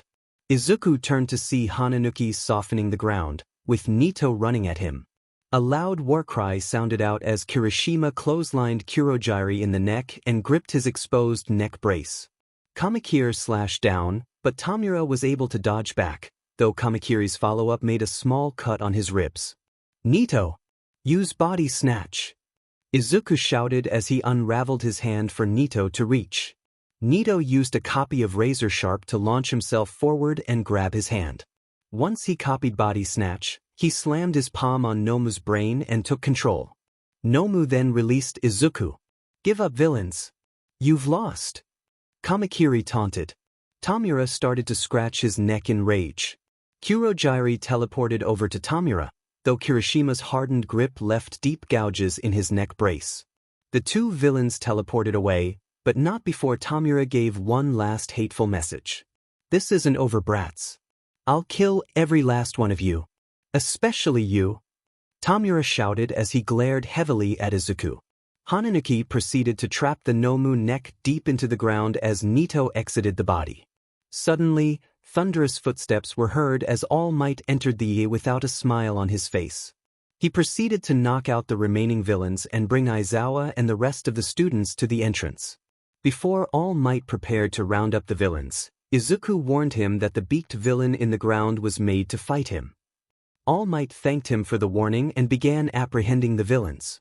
Later on, as everyone was talking about the event and where they were, with Aoyama trying to get someone to ask where he was, all Izuku could think about was the statement Tamura said before he left. That stupid, cheating, green-haired brat. He screwed up the entire mission. As Tamura started to rage around the bar, Kurogiri with the doctor to fix his neck brace, all for one decided to fish for information. Worry not, Tamura. I'm sure you at least managed to wound All Might and gather information. That's the thing. All Might didn't even show up. That brat and his NPC teammate incapacitated Nomu and forced us to retreat early. Oh, did this student happen to have incredible strength? No. That hero brat had that bounty and his little pal had some sort of copy quirk or something and copied a possession quirk and used it on Nomu. Now this was very intriguing to All for One. It was suspicious that the heroes announced the death of Wrath, but not the obtainment of bounty. Very interesting. Tell me, Tamura, what are you going to do with this information? I want to dust him slowly layer by layer. Now, Tamura. Don't think small, think bigger. Tamura pondered this for a moment, before getting a wicked grin on his face. How about turning him into a Nomu? He clearly has the capabilities to wield multiple quirks, and it would be a huge loss for the hero's side. Now you're thinking big, Tamura. With that, All for One turned off his microphone to think in peace. Bounty was a very unique quirk, being able to transfer from user to user and bring along the quirks. It was reminiscent of his brother's quirk. Its rich history of being wielded by various top villains made it all the more valuable to his collection. However, All for One wasn't stupid enough to risk someone else killing him and obtaining his entire collection. Sure, he had super regeneration, but he wasn't about to obtain it on a hunch. No, its purpose would serve better being studied by Garaki to enhance the Nomu project. Still, the boy would serve as a target for the foreseeable future. UA Infirmary. Izuku let out a sign of relief after giving his statement to Tsukachi. Thankfully, all of his classmates were unharmed. On the villain's side, Tamura and Kurogiri got away, but the rest of the villains were apprehended, with Nomu being dug up from the ground. Izuku felt a bit bad that the villains in the flood zone were left with harsh burns from the scalding water, but they were here to kill his classmates, so he had little empathy for them. Izuku went over to All Might's side where the curtain was drawn. Hey, All Might, how are you doing? All Might let out a soft chuckle. I'm doing all right, young Midoriya. While I'm glad my time limit didn't go down fighting that Nomu, part of me is frustrated that you students had to face such a crisis in the first week. All Might clenched his fist. I should have been there to protect you students. But because I wasted my time solving minor crimes, Aizawa and 13 are injured, and the ringleaders got away. Hey, don't beat yourself up too hard, All Might. Yes, you should have monitored your time better, but what matters is that you use this to manage your time better. Speaking of, how's your time limit looking now? You always know how to make someone feel better, young Midoriya, and to answer your question, I'm around 3 hours, assuming I don't push myself too hard and don't transfer it. Which reminds me dash. Suddenly, Melissa burst into the infirmary and hugged Izuku tightly. He couldn't help but blush as his best friend hugged him, feeling certain body features pressing into him. Izuku, I was so worried about you when I heard about the attack. Are you okay? I'm okay, Melissa. Izuku gave her a reassuring pat on her back. Still, I made you something to help for any future incidents. Melissa then handed Izuku a black neck brace, with an odd divot inside. What is it? It's a special neck brace designed to both hide and protect bounty. See this divot? It's designed to hold bounty in place so it's harder to remove. Wow, this is amazing. Melissa, thank you so much. Melissa blushed at his enthusiastic praise. It's nothing, Izuku. I also made you this. She then hands him a special remote. This remote is designed to alert any nearby heroes to your location in an emergency. Well, I'm pleased to see you have such a wonderful person looking out for you, young Midoriya, All Might said with a slight smirk, knowing full well the budding feelings they had for each other. The two of them leaped back in embarrassment, faces beet red. They stammered for a bit before the two of them awkwardly walked away to their respective dorms. All Might chuckled at that, already counting the days until they confessed to each other. Izuku made his way to his room, trying to put his interaction with his best friend out of his mind. As soon as he entered his room, he set up a Zoom meeting with his mom. Izuku, are you okay? You aren't hurt, are you? No, Mom. I'm not hurt. Everything turned out all right. Oh, well, that's good. How are your classmates? Did you make any new friends? Oh, yes, I did. The two of them chatted for the next hour, with them giving updates on their lives. Izuku wrapped up the conversation before heading down to the common room. He saw Tsuburaba and Rin playing video games on the TV, Shoji reading a book, Aoyama posing in front of a mirror, and Shiozaki, Tsuyu, Shota and Sato studying. Hey everyone. I'm going to make us some dinner. Does anyone want to help? Shoji, Tsuyu, and Sato volunteered, while Tsuburaba went to gather the rest of the class. While Shoji and Tsuyu started cooking on one side, Izuku and Sato started cooking on the other side. Things were quiet until Sato struck up a conversation. So, kinda surprising you're a good cook. Oh, thanks. It helps out with training nourishment. Oh, right. Sato then looked down with a bit of sadness, which Izuku picked up on. Is something wrong? It's just, when I was applying for heroics, I knew that I would be outclassed by most. After all, strength quirks are a dime a dozen, and mine comes with some nasty drawbacks. Heck, even in our own class, Shoji and Kirishima can pull off similar feats, while still offering something unique. So, seeing as you have a quirk that's basically mine but better and well, can you blame me for feeling a bit bitter? Izuku looked down at that because Sato made a good point. An idea popped into his head. Say, does your quirk have any differences with what type of sugar you use? Not sure, I've just been using white sugar. Why do you ask? Well, nourishment's boost depends on how much of a certain trait is in it, like the more protein is in the food, the better strength boost I get, so I was wondering if it could work for you. Sato rubbed his chin in thought. I guess it couldn't hurt to test that. How would I go about doing that? Well, I'd get different sugar samples and test out the different effects, like strength, time limit, sugar crash, etc. Who knows, maybe you gain more buffs in exchange for the more harsh drawbacks when compared to my quirk. Huh, thanks for the advice, dude. Sato then gave him a fist bump as they finished making dinner. Soon, everyone gathered in the common room and began to dig into the meal. Once everyone finished, Izuku and Shoji volunteered to clean up the dishes. Once they finished, they exited the kitchen to see Tsuburaba, Shota, Tsunatori, Kodai, and Fukudashi moving the couches and chairs around the TV. What are you guys doing? Oh, we're doing our usual nightly anime watching. Wanna join in? Tsunatori happily asked. Sure thing. Shoji, do you want to as well? Sure. With that, they found a seat and started watching. Throughout the various scenes, Izuku couldn't help but analyze the fight scenes. He was so engrossed until Shota gave him a light tap to his head. Midoriya, you're muttering, you know that? Oh, I am? Sorry guys. Nah, it's fine dude. Fukudashi's busy drawing the scenes and Kodai seems weirdly into your analysis, Tsuburaba replied. I gotta say man, you were not what I expected. What did you think I was like? Honestly? When I heard that you have bounty, I thought you'd be this stuck-up guy with access to all those powerful quirks. But you're super nice and chill. Oh, well I have experience with people who let their quirk's strength get to their head. Izuku's thoughts drifted to Bakugo. When he got his results, he saw his name at the top. Given that he wasn't in Class 1A, he must have been placed in Class 1B. He wondered if he was still the arrogant boy he was when he last saw him. Given that he got the top score in UA, he probably still had a huge ego, if not bigger. Hopefully, someone would give him a reality check, lest his ego run amok. As he focused back on the anime, his thoughts were of the future and his new friendships. The next day in class, everyone was seated. Izuku was wondering who would sub in for Mr. Aizawa.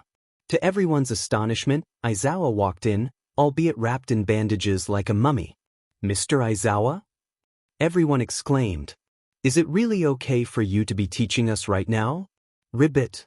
Tsuyu asked. While your concerns are valid, you should be more concerned with something far more important than my injuries. After all, the battle isn't truly over. Everyone gulped at that. The sports festival is coming up, and you can't afford to miss it. After all, these are your chances to get your name out there and impress the pros and be known to the public. There are only 3 shots you get before you graduate, so this is important. But sir, would it not be a prime opportunity to attack during the event? Shiozaki questioned. Which is why we will have triple the security, including some top pro heroes. Rest assured, Principal Nizu is pulling out all the stops. With that, class resumed as usual. Once it was time for lunch, Izuku was about to make his way to leave, when Sato walked over to him. Hey Midoriya, I just want to thank you for the advice. I did what you proposed and saw some new improved results. So, thanks again man. Ooh, look at you Mr. Class Prez, giving out quirk advice to your classmates, Mina teased. Hey, you mind giving some to me? Tsuburaba asked as he walked over. I'm pretty much the weakest in class, so I could really use any sort of improvement dude. Tsuburaba asked with his hands clasped and head down. Okay then. So, for any sort of general improvement, I would suggest wearing an altitude mask and running around to strengthen your lungs so you can make bigger and stronger constructs. As for any technical improvements, maybe you could try and make 3D shapes by blowing into a tube or shaping your hands. This could lead to making boxes to trap enemies, or cylinders for support pillars. Now, I don't know if this is a feature of your quirk, but maybe you could take advantage of the glass-like properties of your constructs like making them have a sharp edge or reflect lasers. Tsuburaba blinked at the analysis, before giving a wide smile. Wow, I didn't even think of any of that. Thanks a bunch dude. I'm gonna test that out and you'll see the results at the festival. With that, he ran over to chat with Rin. Hey, Midoriya, you think you could come up with something new for my quirk? Kirishima asked. Yeah, me too. Ashido chimed in. Sure thing. I'll help you at lunch. As they made their way to lunch, to their surprise, All Might appears in front of them. Young Midoriya. Want to eat lunch with me? All Might asked, while holding a small lunch pack. Ashido cooed at the sight of All Might, while Izuku accepted the invitation and followed him to his office. Melissa was waiting inside. So, what did you want to discuss, All Might? All Might deflated to his small form. I wanted to ask if anyone in your class caught your eye for One for All. My old sidekick recommended a third-year student, but I wanted to ask if you had any recommendations. Izuku put his hand to his chin in thought. Well, this may be my own personal bias, but I think my friends, Kirishima, Ashido, and Monoma would be good candidates. Oh, how so? Well, Monoma was the first person to really stand up by me, so he has a strong moral compass down. He's also pretty capable and his quirk would mesh well with One for All. The only downside is that Monoma may be a bit dramatic to be the next symbol of peace. That's an unexpected pick, but a valid pick young Midoriya. Kirishima's quirk and fighting style would be the best when combining with One for All. He certainly has that drive to help others.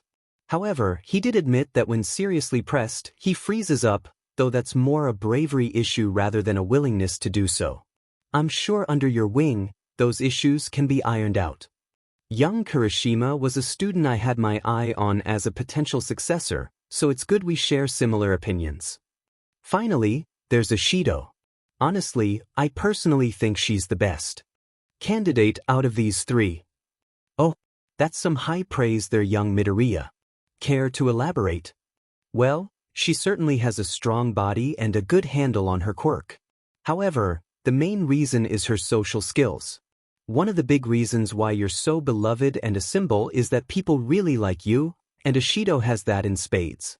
Plus, according to Kirishima, she was able to diffuse bullying by connecting them with their bullying victims. That's not an easy thing to do. Ashido was also able to diffuse a villain with her quick thinking. All Might put his hand to his chin in thought. Melissa, any input? Well, I haven't known them for as long, but I agree that Ashido may be a great candidate. Well, guess I won't be the only pro keeping an eye out for any talent. Guess I'll pay extra attention to them during the sports festival. Class resumed as usual. Once class ended, Izuku opened the door, only to come face to face with a huge crowd. Whoa, what's with all these people? Kirishima asked. Isn't it obvious, Kirishima? They're just here to scope out the class that survived a villain attack. Now move your buttes so I can head out. Kamakiri replied. Kamakiri? You can't just say that to others. That's unbecoming of a future pro. Ida shouted with his signature chop in tow. I came here to see all the fuss, but all I see isn't but. Tell me, are all you hero course kids like that? A tall purple-haired boy with eye bags drawled out. Apologies for my classmate. My name is Isizuku Midoriya, class rep. Izuku said, with his hand extended. The boy doesn't take it and simply continues on. You know, some of us weren't able to pass the entrance exam. However, if some of us do well, we can be moved into the hero course while those that, shall we say, underperform, will get demoted. So, consider this a declaration of war for your spots. Izuku could tell that some of his classmates looked nervous at that fact, most notably Sato and Tsuburaba. So he decided to retort. Our homeroom teacher gave us a test on the first day that measured whether we had any potential. Then we were involved in an actual villain attack. As you can see, none of us have quit. So don't expect us to just roll over and let you take our spots. We'll fight tooth and nail to keep them. He could see his classmates gain determined looks on their faces. Yeah. You tell him, Midoriya. Kirishima cheered.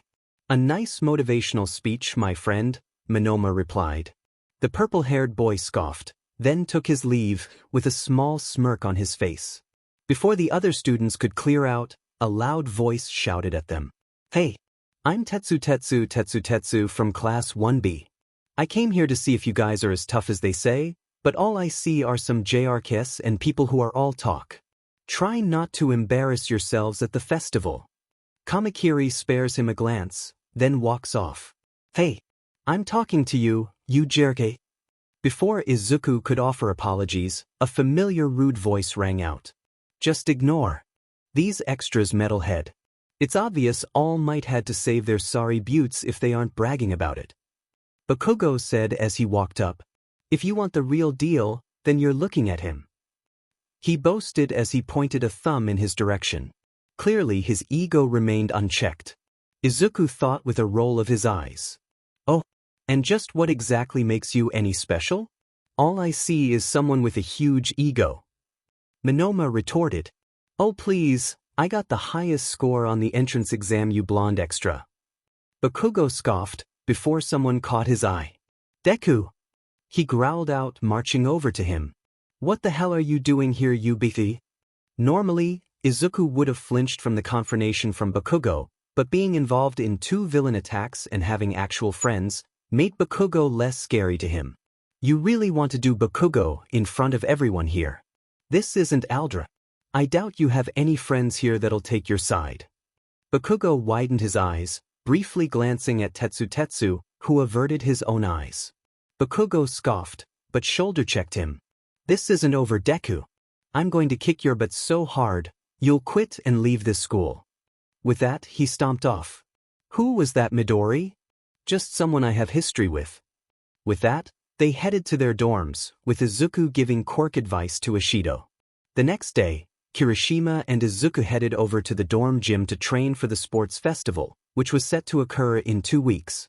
When they enter, they see Kamakiri doing some stretches. Kamakiri looks up at the two of them. Oh, hey Kamakiri. We were just going to do some reps, Kirishima cheerfully said. Kamakiri marched over to Izuku. Fight me, Midoriya. Izuku was stunned for a moment. Any reason why? I want to get stronger, and you would provide a good challenge for me. All right then, any rules? Just don't hold back. The two of them went to an open sparring zone. One Kirishima's count, they both lunged forward, Kamakiri with blades sprouting from his feet to push him forward, and Izuku activating the protein he ate with nourishment. Kamakiri went for a slice with an arm blade, but Izuku weaved around with killer threads before de-transforming his fist and punching him in the face. Kamakiri was sent back. He smirked, before growing 2 blades from his arms and lunging again. Izuku dodged again and wrapped his arms and neck with his threads. Before he could put the pressure on, Kamakiri sprouted blades to slice the strings. Izuku let out a pained grimace, before turning off killer threads. He had some deep cuts on his arms and legs, so he used killer threads to knit his wounds shut. Kamakiri didn't give him any time to breathe as he lunged forward, blades in an X formation. Izuku activated Graviton, sending Kamakiri straight into the ground. He struggled to get up as Izuku swapped out his strength for speed. He then rapidly pummeled Kamakiri's head and back. Kamakiri gritted his teeth. While his strikes lacked his super strength, he still had plenty of power, especially with the speed he had. He then grew various blades all around, shredding his tank top, but making him look like a porcupine. Izuku backed away, transforming his hand into string. Kamakiri grew blades on his torso to push himself up. Kamakiri lunged forward, but Izuku suddenly decreasing his gravity caused him to overstep and get clotheslined hard. Izuku wrapped his string fingers around his mandibles, before lifting him up and slamming him into the ground. Had enough, Kamakiri? You kidding? This has been one of my favorite fights so far. He replied with a maniac grin on his face. Kamakiri lunged forward. Izuku tossed some small rocks at him. Kamakiri prepared to slice them, only for them to transform into air and send him blasting back. Izuku slithered into his killer thread's form and de-transformed his hand and placed it on his head. In an instant Kamakiri went ramrod straight. He then walked out and sat down before Izuku exited his body. Kamakiri blinked in confusion, before realization set in. Guess I lost, huh? Tell me, Midoriya, how much did you hold back? Izuku blinked before replying. Well, I didn't use Ire Fire for obvious reasons, and I didn't want to use Delusion as I figured you wouldn't appreciate that. Look, I get not using Ire Fire here, but next time, don't hold back. I want to test my mettle and see if I have any weaknesses I need to fix. As Kamakiri walked off, Izuku called out. Hey Kamakiri, I may have a way to get you stronger. And what's that? Sparring with Kirishima, of course. Huh? The two of them exclaimed. Well, from what I gathered, Kamakiri, you're a lightning bruiser. Someone who has a lot of attack power and mobility, but not too much durability, whereas Kirishima is more of a tanky brawler who can take hits well, but lacks the mobility to take on certain targets. By sparring with each other, you can gain experience against enemies who can take advantage of those weaknesses. Plus, both your quirks should get stronger constantly striking each other. Both Kirishima and Kamakiri turned to each other, then wore matching grins. Well, wanna be my whetstone, Kirishima? You betcha, dude. Kamakiri then faced Izuku. You're a cool dude, man, but don't go thinking you got an easy ticket to the top. I'm gonna challenge you at every opportunity. Consider us rivals. Izuku gained a challenging look on his face. You got it. Eventually, 2 weeks go by in a flash, and the UA Sports Festival is here. Izuku notices his classmates preparing themselves for the event ahead. Shizuki is saying quiet prayers to herself, Yaoyorozu is muttering formulas under her breath, and Kirishima is flexing his hands and slapping his face. Eventually, the announcement comes through the loudspeaker, and Class 1A enters the stadium to thunderous applause. Present Mike then introduces Class 1B, who got applause, albeit not as much as Class 1A. He continues to announce the other first-year courses who didn't get as much applause as Class 1A. Midnight cracked her whip to gather everyone's attention. And now for the athlete's oath, Katsuki Bakugo from Class 1B. Oh, this isn't good. Izuku thought, already dreading what Bakugo would say. Bakugo walked up the stairs to the microphone. He said nothing at first. Everyone waited with bated breath. Finally he spoke. I just want to say, I'm gonna win. All the students around him started booing him, which just made Bakugo cockier as he declared the extras to come at him. Well, he's certainly confident in himself. I can't wait to knock him down a peg. Monoma said next to Izuku. Midnight then revealed the first event, which was an obstacle course. The students made their way to the start, which was in a tight corridor. Now I'm glad I chose killer threads for this event. As Izuku and Monoma prepared to leave, Aizawa called out to them. Midoriya, Monoma, I need to speak with you after class concerning the sports festival. What did you need to discuss with us? Monoma asked. Principal Nizu asked me to tell you about certain restrictions you too will have during the festival. He turned to Monoma. For you, the only restriction for you is if you make it to the third round of the festival, you're only allowed to bring in one quirk pre-copied against your opponent. Monoma hummed in thought. I suppose that's fair. It would be unfair to fight an opponent who can use 3 quirks versus my opponent's 1. Aizawa then turned towards Izuku. As for you, Nisa decided that to avoid unnecessary attention and controversy as well as for fairness' sake, that you'll have to stick with 1 quirk for the entire event. Izuku expected as much. Still, the question was which quirk to use. You don't have to give an answer now, and technically nothing is stopping you from using your other quirks subtly. No, it wouldn't be fair to use multiple quirks at once for a school-sanctioned event. Maybe next year's festival when I've built up enough goodwill.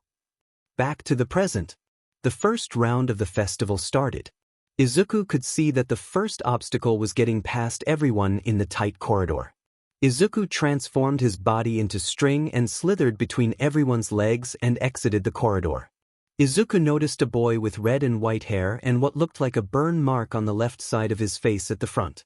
Izuku was quickly able to leap up over the sudden ice wave the student created, trapping various students. Izuku could see some of his classmates avoiding the ice wave like Yaoyorozu, Kamakiri, and Aoyama using their quirks to launch themselves over. Bakugo flew himself over the ice with explosions from his palm. Izuku heard Present Mike exclaim that Shoto Todoroki of Hero Course Class 1B has pulled ahead with his ice attack. Guess that guy must be Todoroki. I can tell he's going to be a huge threat. Despite that, Izuku slithered close to the ground, unnoticed by everyone. Izuku encountered the first obstacle, which was the robot Inferno. Izuku weaved through each robot, keeping a string out to scout behind him for any surprises. Izuku made his way to the second obstacle, which was a bunch of pits with tightropes across. As Izuku swung himself around the tightropes to cover more ground, he heard from Present Mike that Todoroki had frozen some 0-pointers in a way to fall over. Once Izuku swung himself to the other side, he spared a glance behind him. He could see Todoroki freezing over the ropes to quickly cross, with Bakugo blasting shortly behind him. The final obstacle was a field of landmines. Thanks to his light body, he was able to slither and leap between each mine. Unfortunately, both Todoroki and Bakugo managed to catch up with him, fueled by their own competitiveness. They were unable to see Izuku in his string form, so it was a complete surprise to them when a pair of feet materialized behind them and kicked them into the mines, simultaneously blowing them up and launching Izuku up. Izuku wove his string body into a kite shape and glided the rest of the way before passing the finish line. Izuku took a moment to catch his breath, before he heard an outrageous yell. Deku, you were hiding your quirk from me all these years to make me look stupid, huh? Izuku turned to see Bakugo angrily marching up to him while off to the side. Todoroki was glaring at him. You really want to do this here and now, Bakugo? In front of all these people and pro-heroes? Bakugo stopped and glanced all around. Barely restraining himself, he walked up to his face. Fine. I'll just crush you so bad. You'll drop out, Deku. This isn't over. Everyone eventually made their way past the finish line. Izuku noted that everyone from both hero courses made it, along with the purple-haired kid who challenged them and a pink-haired girl with a bunch of inventions on hand. Midnight announced the next event, which was a cavalry battle. Points were assigned based on placement, with the scores going up. To Izuku's dread, he was assigned 1 million points. Soon, it was time for everyone to settle their teams. Izuku made his way over to Monoma, who was talking to Kirishima and Kamakiri. Monoma, Kirishima. Want to team up? Monoma gave him a sympathetic smile. Apologies, my friend, but your point value is simply too much of a target. Not to mention that we see you as a rival to test ourselves and overcome. Kirishima and Kamakiri nodded at that. No hard feelings, right, Midoriya? Kirishima asked. No worries. As Izuku walked off, Ashido skipped over to him. Hey Midori. Let's team up. You sure, Ashido? I'm a pretty big target. I'm sure. Plus, I gotta have my class reps back. Izuku shed tears at that. Okay, now we just need to find more teammates. Oh, perfect.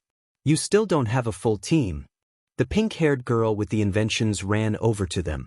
Name's Mei Hatsum, future CEO of Hatsum Industries. The both of them blinked at that, Not sure on what to make of that. Can I ask why you want to join our team? It's simple. Everyone's attention will be on you. It's the perfect opportunity to show off my babies. Babies? Ashido questioned. Yeah, babies like this one. Hatsum then pulled out a familiar-looking jetpack. Whoa, is that based on Airjet's gear? His agency is in my neighborhood. Izuku said excitedly. Hatsum grinned. Excellent observation. This is but one of my many babies I have available for you. Ooh, you're talking about your inventions. Got it. Ashido said. Okay, so we can work as a team of 3, but I think we need one final teammate. And I think I know the perfect option. Soon the cavalry battle was set to begin. Izuku was perched on the top of his horses glancing at the other teams. Monoma was sitting on his horses looking smug as ever. He had Kamakiri and Kirishima carrying him on the side and Tsuburaba as his front man. Yaoyorozu had formed a team with Ida as the front runner and Shiozaki and Hananuki as the side horses. Bakugo was staring daggers at him. He had that Tetsutetsu guy as his frontman along with a black-haired boy with cylindrical elbows and a dark brown-haired boy with a bored expression on his face. Todoroki was the rider for his team. His other teammates included 2 tall nervous-looking boys with odd-shaped heads. One resembled a jagged rock while the other had a yellow bell-shaped head with what looked to be multiple eye holes. Todoroki's frontman was a cocky-looking boy with yellow hair and what seemed to be a black lightning bolt pattern on his hair. The tired-looking purple-haired boy who challenged his class had ridden along with 2 blonde boys from Class 1B. One had a large muscular tail, and the other had a fancy belt. The other teams all had their eyes on his team. Ready, guys? Ready, replied Ashido, Hatsum, and Tokoyami. With that, the second round began. Izuku's team immediately activated their jetpacks and hover boots, flying over all the opposing teams. Hananuki had tried to trap them in softened ground, but they had flown off long before it could reach them. Dark Shadow. Keep watch around us. Tokoyami ordered. Got it. Dark Shadow replied. Things were okay for a bit, until Dark Shadow warned them about an angry guy with explosions rocketing towards them.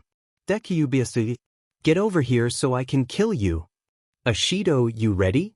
Ready as ever, Midori. Izuku knew Bakugo would go after them immediately, so he and Ashido devised a plan to counter him. Izuku unraveled his arm into multiple strings and coated them in Ashido's acid. When Bakugo got close, he spun his strings and sprayed the acid everywhere. The acid Ashido made was a mild irritant, but the constant spray started affecting Bakugo's body, making his arms and face red from irritation and mixing into his sweat and hindering his flight. Bakugo fell back down, outraged while the teen with the cylindrical elbows reeled him back. Izuku and his team began to descend, with Dark Shadow defending them from any ranged attacks while they landed. Izuku saw Shoji running at him with his arms folded behind his back. He barely had time to transform his upper body into string to avoid a long tongue shooting out from inside his arm covers. Evidently, Tsu was inside and protected by Shoji's cover. Izuku and his team continued to evade various quirks in play. There was a close call when Ashido's foot was trapped by a purple orb that seemed to come from a diminutive teen with a mohawk of similar orbs riding on a beast-like teen with glasses, while a boy with white hair and pitch-black skin was holding on for dear life. Luckily, Ashido was able to melt the orb and free them from getting further trapped. Nito couldn't help but scoff at everyone running around in vain trying to obtain the 10 million point headband. Even if they somehow got it, they'd be under siege defending it. No, it was smarter to lay low and work your way up. Case in point, he saw a team of Class 1B students chasing after Midoriya's team. Their rider was someone with an invisibility quirk. While a smart defensive strategy, they were so focused on the big points that they failed to notice him stealing their headband. Nito gazed around the field for his next target, spotting that uncouth ash-blonde a-hole from Class 1B. With a grin, he directed his team over to his. That barbarian was covered in mild acid burns, courtesy of Ashido, he bet. That Neanderthal was frothing at the mouth and berating his team to go after Deku, that he failed to protect his headband from getting snagged. For scoring number 1 on the exam, you sure are narrow-minded. Guess I overestimated your abilities then. What did you say? Get back here and gimme my headband back, you be. My, such vulgar vocabulary from a hero hopeful. Who are you to tell me what to do? You're sounding more like a spoiled brat. With every comment, Bakugo got more set off. Bakugo then swings an explosive hand at Monoma. Predicting his basic attack, Nito easily parries his blow before blasting Bakugo in the face with his own quirk. Whoa, he's got the same quirk as yours, Bakugo. Tetsu said. Bakugo tried a second follow-up explosion, only for Nito to swap from explosion to Kirishima's hardening to take the blow. Teach so you can copy Quirka? Huh, guess there is a brain in there somewhere. Before Bakugo could retaliate, a huge glorp shot out from Fukudashi, trapping one of Bakugo's horses. Taking the opportunity, Nito directed his team to get away. Other teams attempted to snag their points, but Suburaba and himself simply used solid air to block their feeble attempts. As the time drew near, Nito felt confident that he and his team will make it to the final 16. Suddenly he heard loud explosions rapidly approaching. Nito turned to see Bakugo's team approaching. The boy with cylindrical elbows seemed to have shot some form of tape-like substance from his elbows and was reeling his team forward, while the other boy seemed to have some sort of gyration ability and was doing the same on the other side with a piece of tape attached to his arm. He must have been how his team freed themselves. Suburaba blew out a large disk of solidified air. Tetsu transformed into his steel form to try and break through, though he simply slammed into it like a bird on a windshield. Still, he at least cracked the disk. Unfortunately, Bakugo simply vaulted over the disk.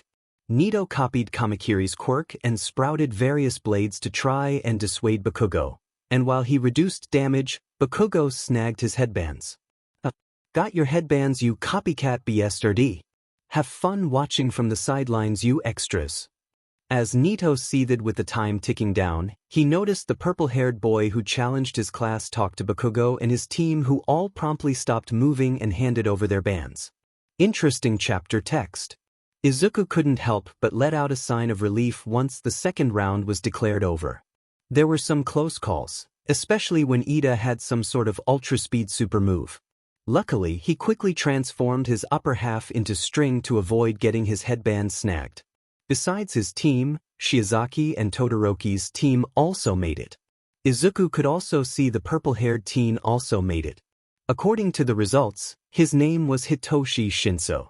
Midnight was about to declare the halftime portion and then the final round, when Rin raised his hand in objection. I'm sorry, Ms. Midnight, but I'm withdrawing.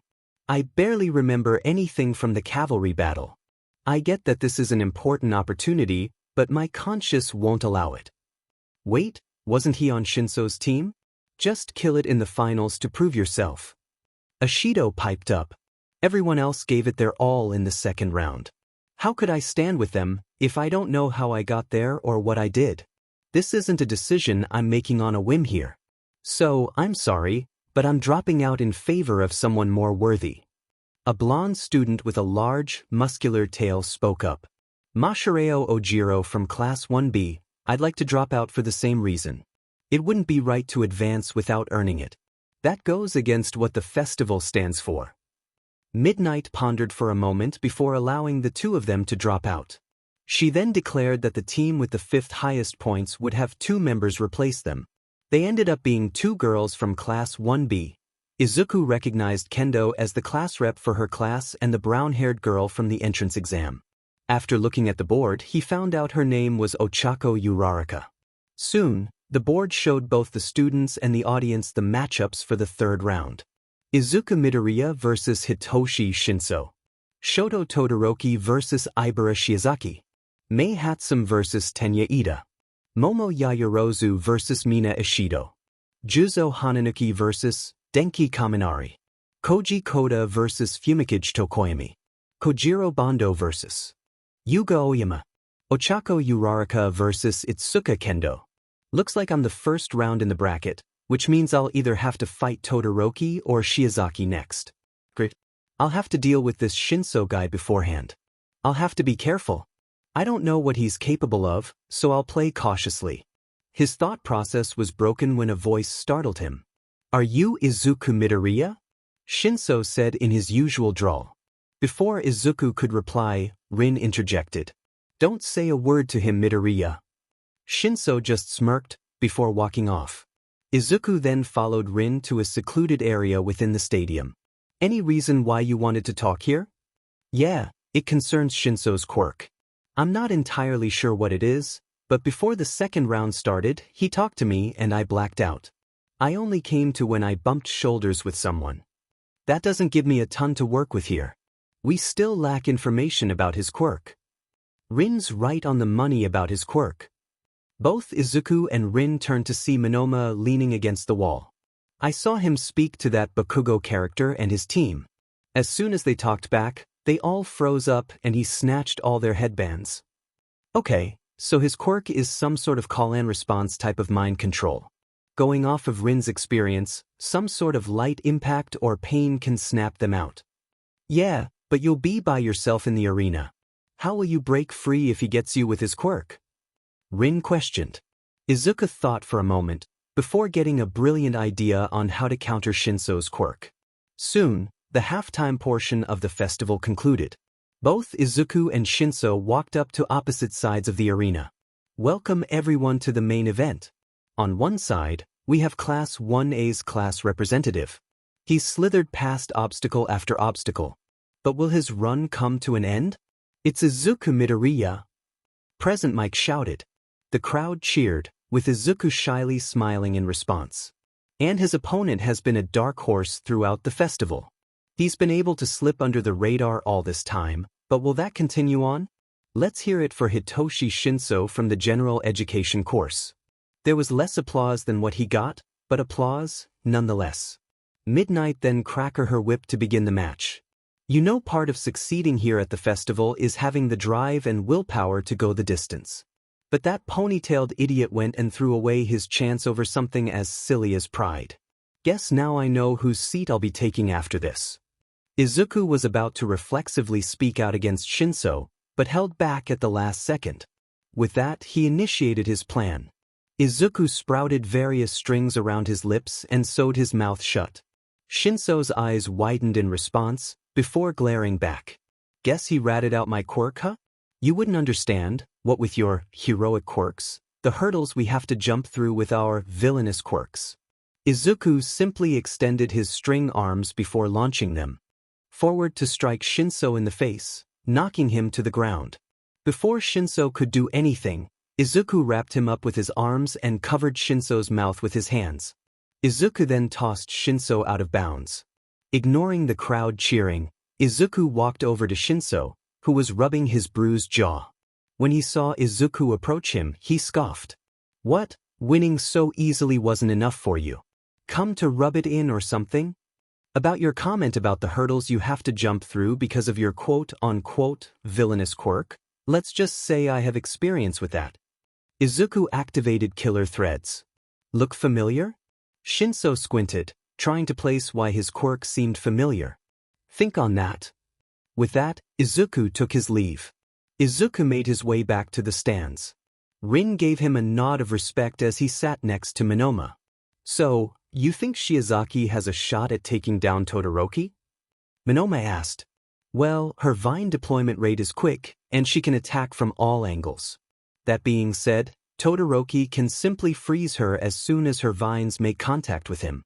Unless she detaches them, Shiozaki will get frozen. Present Mike announced the two of them. To their amusement, they watched Shiozaki correct Present Mike on calling her an assassin, with Present Mike fumbling over his words. Once the match began, Shiozaki had her vines grow from all angles, looking to trap and capture Todoroki. Anyone else would struggle against an entire forest of thorny vines homing in on someone. Unfortunately for her, Todoroki created an enormous iceberg that quickly encased Shiozaki in ice. The glacier was so huge, it expanded off the top of the stadium. Geez, talk about overkill. Monoma muttered. Izuku was wondering how the hell he'd be able to contend with a guy who can create vast amounts of ice. He whipped out his notebook to try and plan a strategy. The next round had Hatsum effectively doing an advertisement for her inventions, all while Ida was played like a fool.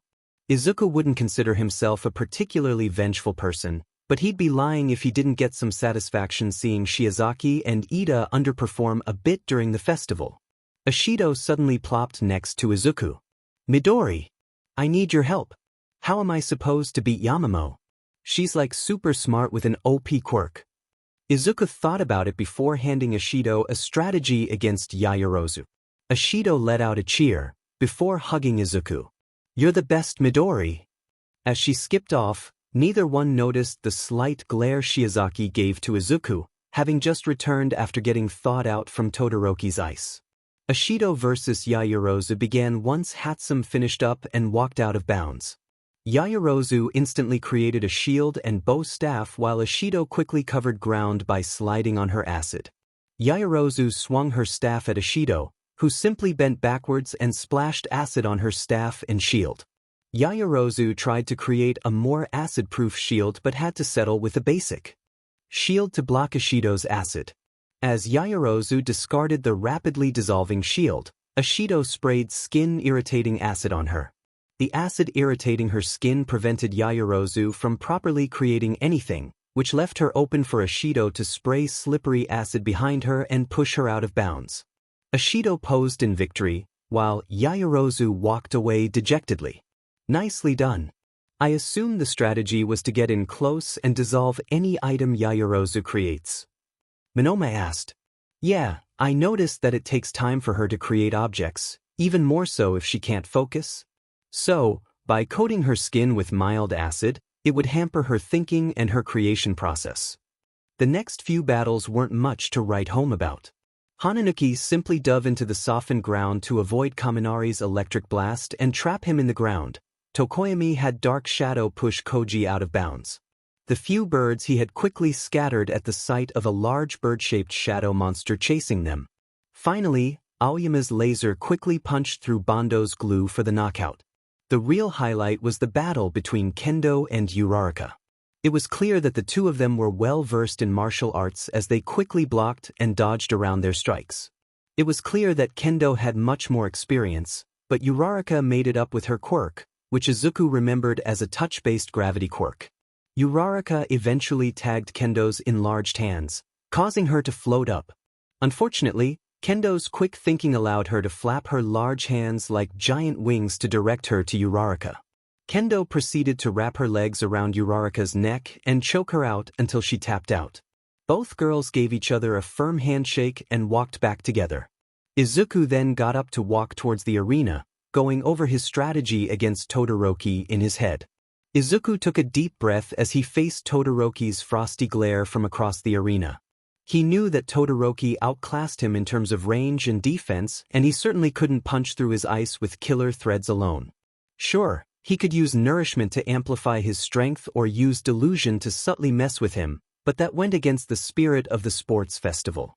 However, Izuku came up with some semblance of an idea to give him the edge. Predictably, as soon as midnight began the match, Todoroki created a widespread glacier, no doubt banking on ensnaring Izuku, even if he transformed into string. Izuku immediately leaped up and shifted into super thin string. It was incredibly risky going so thin as he would be a lot more vulnerable to damage.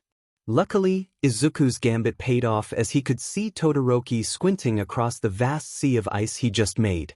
One unexpected benefit of the blue coloration of Izuku's string body was that it made for some excellent camouflage among all the blue ice. To make it even worse for Todoroki, the sunlight reflecting off the ice only further impaired his vision to locate Izuku.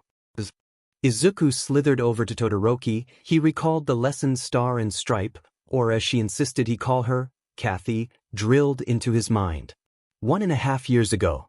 Izuku let out a groan as once again, Kathy displaced the air with her strength to knock him back. Kathy was training him on how to deal with long-ranged fighters without resorting to ranged attacks back. Kathy, I get training to deal with ranged attacks, but would I not just use my own ranged attacks to counterattack? Kathy let out a laugh at that. True that, little bro, but you may be in a situation where your ranged attacks may cause more harm than good, like being in a room full of flammable material or hostages. Learning not to rely on the simple way is important if you want to be an effective hero. But how am I supposed to close the gap if you can just constantly keep me back? The solution is both simple and challenging. The vast majority of long-ranged fighters tend not to do so well in close-quarter combat. The trick is to close that gap and exploit their poor close combat. Refocusing himself, Izuku positioned his lower body behind Todoroki before de-transforming his fists and slamming them into Todoroki's face. Todoroki was completely caught off guard, and so Izuku made sure to strike his throat, eyes, nose, and ears. Sure, it was a bit underhanded, but Izuku had to pull out all the stops if he wanted a chance to beat Todoroki. In his desperation, Todoroki created glacier after glacier, hoping to trap Izuku and give him some breathing room. Unfortunately for him, Izuku's careful position of his body, along with striking from different angles, allowed him to avoid being frozen. Todoroki was backed into a corner, enough so that he unintentionally released a bit of fire from his left side, much to the shock of the both of them. Izuku was immensely grateful for fire providing built-in fire resistance, but he couldn't help but be frustrated that Todoroki had a second application to his quirk, and one that would no doubt help him out.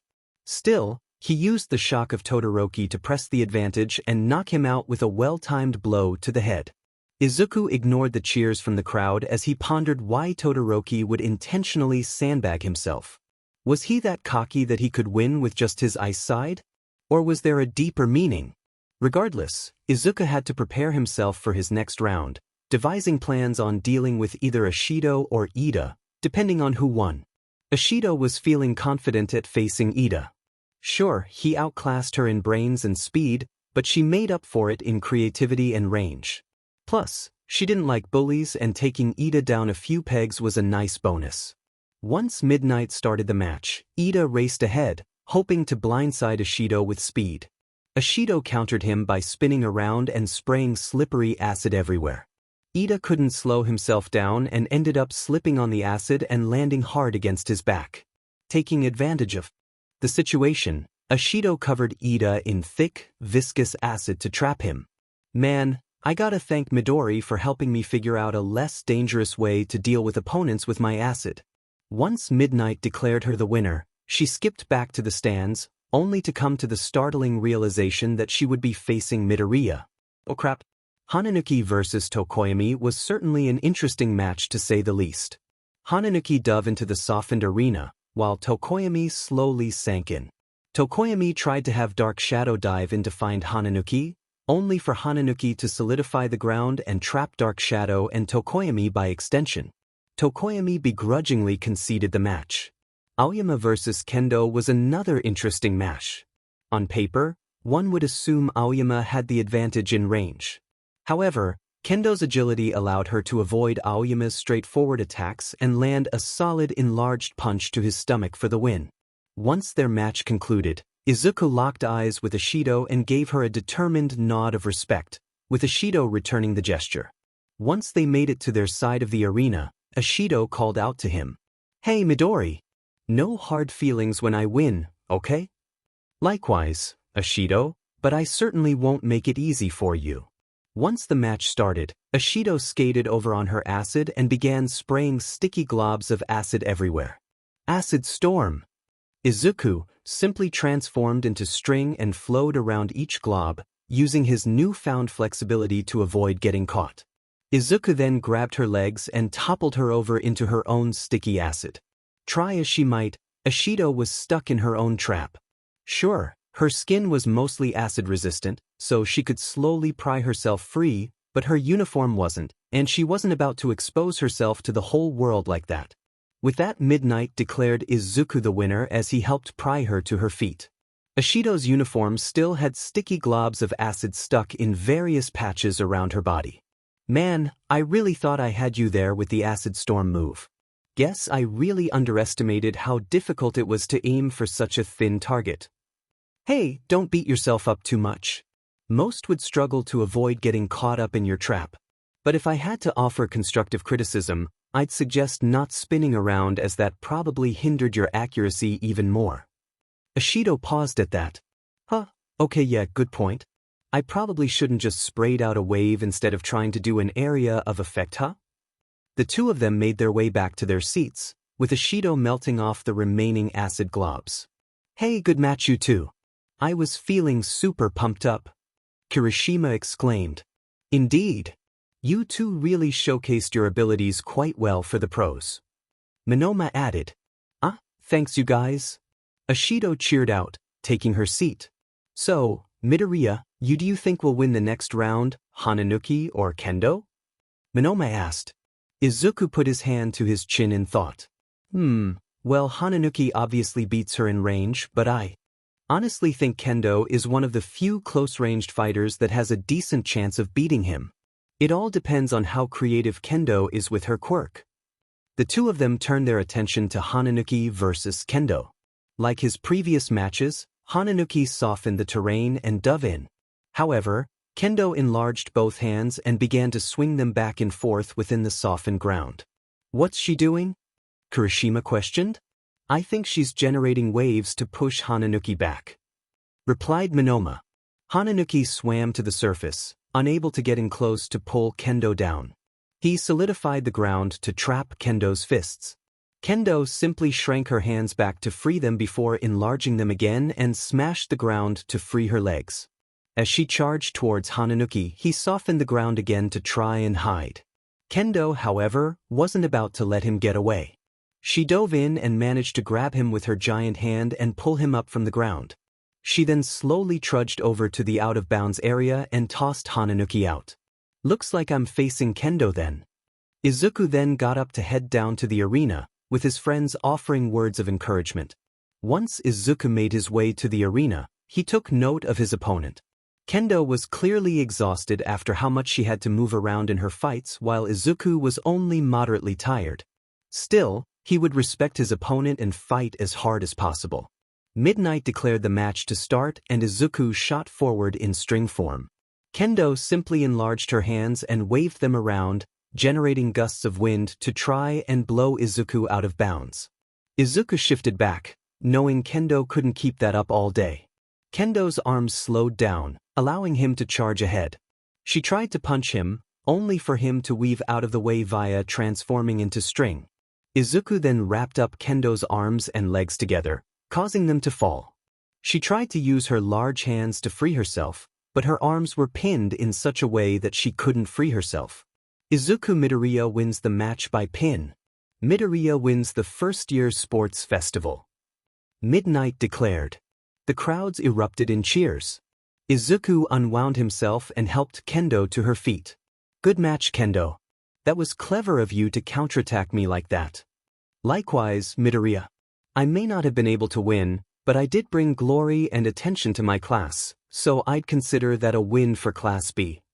Izuku and Kendo made their way to the podium underneath the stadium, while watching the match between Hananuki and Ashido to decide third place. Unfortunately for Ashido, the softened ground prevented her from sliding around properly, and she was quickly immobilized. Hananuki was thus declared third-place winner. The podium rose with Hananuki in third place, Kendo in second, and Izuku in first. He could hardly believe that he was here and in first place to boot.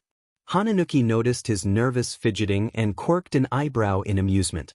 You face down. Everyone gunning for you and Endeavor's son, and you're nervous about being on the podium. Honestly, I didn't think I'd get this far. I certainly wouldn't have been able to beat you. I'm sure you would have found a way to do so. The podium soon rose to face the crowd. Much to everyone's amusement, as Midnight was announcing All Might presenting the medals, he landed in and spoke over her words with his signature, I am here. While the two teachers were apologizing for their blunder, Izuku let out a small smile, glad the incident calmed down his anxiety. All Might turned to face his students with their medals. Young Hananuki, you've certainly proved your status as a recommended student, showcasing your quick thinking and skills with your quirk. I look forward to the heights you'll reach in your career. Hananuki looked bashful.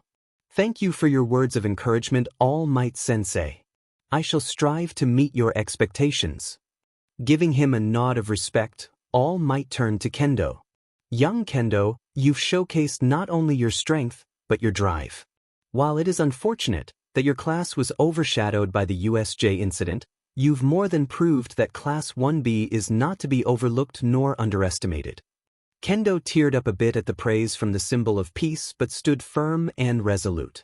Don't worry, All Might, I'll be sure to keep improving and pushing my class to new heights. Finally, he faced Izuku. Young Midoriya, you've improved leaps and bounds ever since we've met. You've certainly left a huge impression on everyone, placing first in all 3 events. However, don't let this victory make yourself overconfident. Many talented heroes fall short due to arrogance.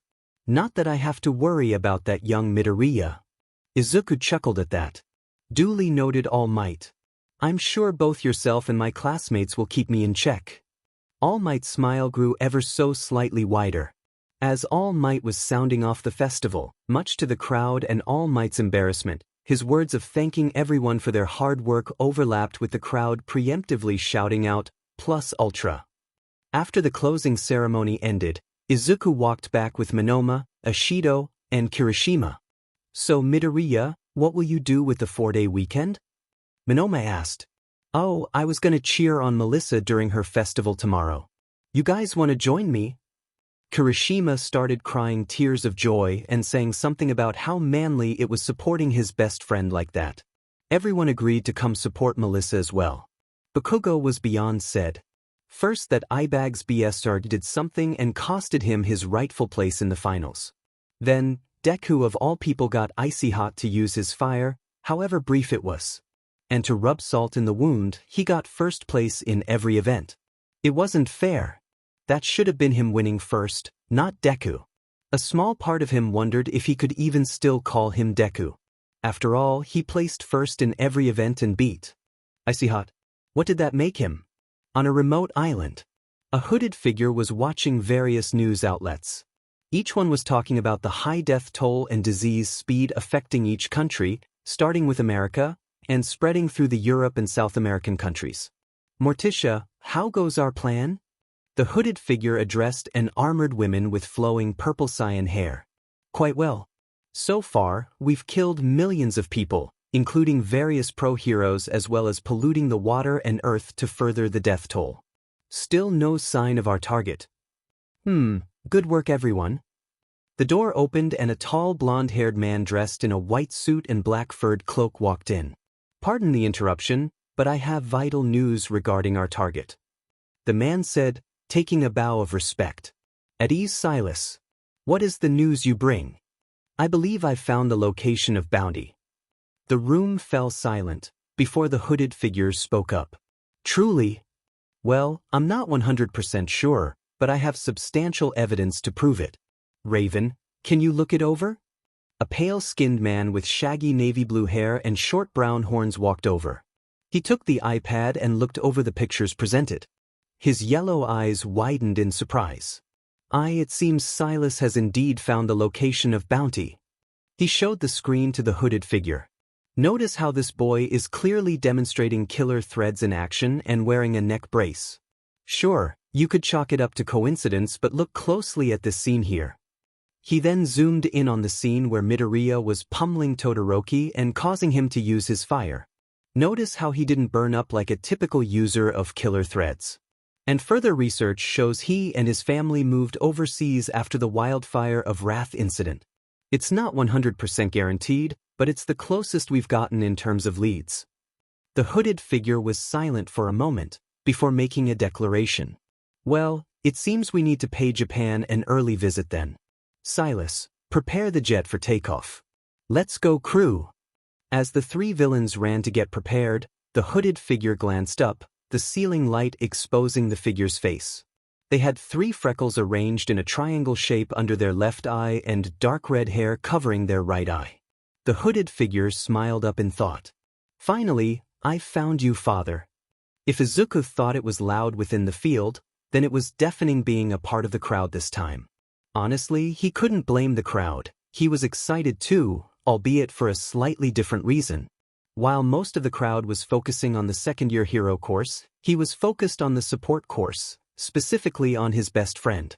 Melissa walked out with the rest of her class, with sleek gauntlets, high-tech-looking goggles, and a special back brace connected to a thick metal belt. Melissa looked up where Izuku was sitting with Monoma, Ashido, and Kirishima and waved to them, with Izuku cheering the loudest among. Midnight announced the first round event, which ended up being a huge maze created by Cementos. Students had to make it to the exit and avoid the traps laid inside. The first 50 would move on to the next round. The students weren't allowed to climb up or fly above the maze as the open maze was designed for the audience to view. Despite that, Melissa excelled during the event. She had shown off her inventions to Izuku prior to the festival. She designed her gear to be more generalist and be able to be used by anyone, no matter the quirk. Case in point, her goggles were designed to allow the user to see in the electromagnetic spectrum. This allowed her both to avoid running into other students and spotting the traps ahead of time. Melissa was able to make good time and get 5th place, behind a blue-skinned boy who could manipulate his own friction, a girl with a cheetah mutation, a bespectacled boy with a mole mutation who simply dug underneath the maze, and a girl who could create crow entities which allowed her to get a bird's-eye view of the maze. When the final student crossed the finish line, the next event was a King of the Hill type of event where each student had to defend a portion on the hill to obtain points to move on to the final round. Melissa showed off her other inventions during this round. Her gauntlets contained a fast-drying adhesive designed to both trap villains and seal off buildings in an emergency. Her back brace contained telescopic robotic limbs tipped with 3 claws. Izuku appreciated the comic reference, knowing the scientists at I-Island were huge fans of pre-Quirk comics. Using these, she climbed to the 3rd place spot and repeatedly tossed other students away from her while trapping them with her adhesive. The top student ended up being this tall, muscular student with crystallokinesis who boxed himself within a crystal fortress, and second going to a girl who could transform her fingers into large thorny vines. Izuku, Monoma, Ashido, and Kirishima made their way to the cafeteria to meet up with Melissa during the halftime portion. "You did amazing, Melissa. Your inventions are top-notch as always," Izuku said. Melissa blushed at the earnest praise. "Thanks, Izuku. Though I'm a bit worried about some of these hero course students. I don't think I'd be able to defeat them." "Don't say that, Melissa. I'm sure you can come up with something. Here, I have notes on all the competitors." Izuku whipped out his notebook, but before he could hand them over, Melissa gently put a hand over them. "I appreciate that, Izuku, but I want to win with my own knowledge and strategy." Izuku paused, before giving her a determined nod of respect. While Ashido cooed at the sweet gesture between them, Kirishima was crying tears at Melissa's manly choice. "Well, I for one am looking forward to how you'll defeat our senpais," Monoma replied. "I guess this will depend on the final event and who I'm up against." Present Mike then called out to all competitors to head to the field for the final round. "Good luck, Melissa."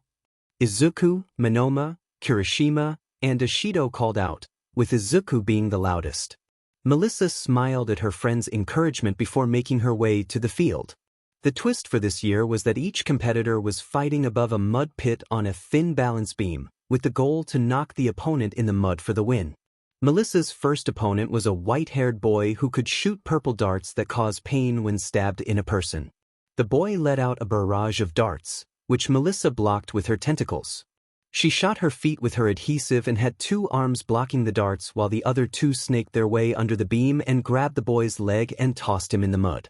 The crowd cheered at Melissa. Among the rest of the matches, the girl with vine transformation and the boy with crystal manipulation were the standouts.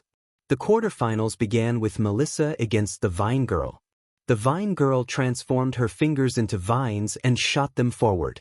Melissa countered by spinning her tentacle claws like buzzsaws to slice the vines up. Melissa put on the pressure by slowly walking towards her, using 2 tentacles to hold onto the beam. The girl slowly lost ground and got knocked off the beam. Once more the cheers were deafening, with Izuku cheering the loudest, much to his friend's amusement. Melissa's next opponent was against the Crystal Boy. Like all previous rounds, he simply encased himself within a crystal dome. Melissa, however, was prepared for such a strategy. She spun her claws to cut portions of the metal beam. The heavy weight of the crystal shelter quickly snapped the weakened beam and sent the boy into the mud while Melissa used the other claws to grip onto her side to prevent herself from sliding in. The podium soon rose with Melissa taking first place. She was looking a tad nervous at all the attention, but locking eyes with Izuku helped steel her nerves. though her composure broke when All Might handed her medal and said some words of praise to her. Once the festival ended, the 5 of them walked out of the UA stadium. "So, what will you guys be doing over the short break?" Monoma asked. "I'm gonna catch up on some much-needed beauty sleep." Ashido declared. "I'm going to the gym to train. Seeing our senpais in action got me fired up." Kirishima exclaimed.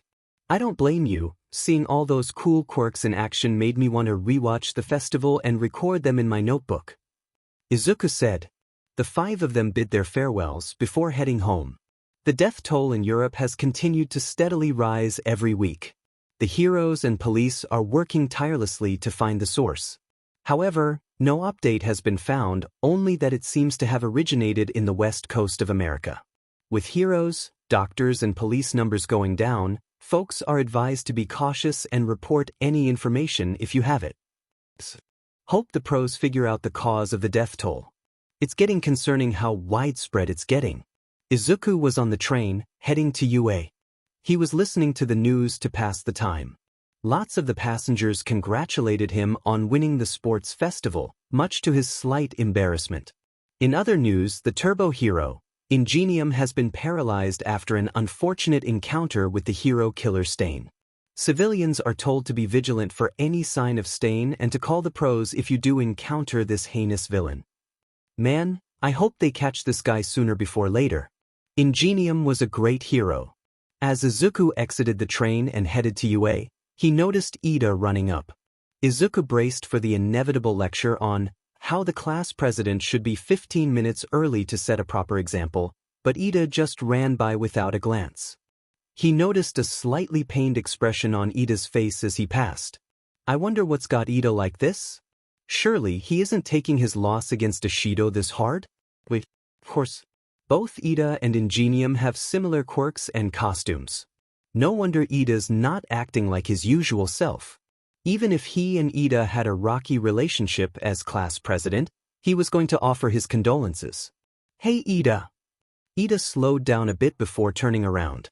Is there something you need, Midoriya? Yeah, it's just I'm sure you've heard this many times, but I just want to offer my condolences to Ingenium. I'm sure he was quite an inspiration to you. Ida paused, a slight water in his eyes, before he steeled himself. I thank you for the kind words. Rest assured, I'm grateful my brother is alive. Now, if you'll excuse me, we must be off to class. With that, Ida sped off. Izuku knew that Ida was clearly hurting, but he had no clue how to go about this without setting Ida off. Izuku figured he'd go and ask All Might for advice. Everyone was talking to each other about what they did during their 4-day break when Aizawa entered the room, noticeably bandage-free. Mr. Aizawa, you're looking much better. Ribbit. Ashui said. The old lady went overboard with the healing. Aizawa replied, making his way to the front. Today we have something a bit different to discuss. Aizawa said. But before that, we need to see the offers you all received. Aizawa turned on the projector to reveal the offer numbers. Normally, first years rarely get offers within the hundreds. Obviously, this time is different due to the USJ incident bolstering your public attention. To no one's surprise, Midoriya got the most offers by a wide margin, with his offer numbers reaching the low thousands. Ashido, Hananuki, and Tokoyami had notable offer numbers between the upper end of the 200 to the lower 600. For those who haven't received offers, or if your offered internships cannot suit your needs, UA has partnered with 40 hero agencies to provide you with experiences, Aizawa stated.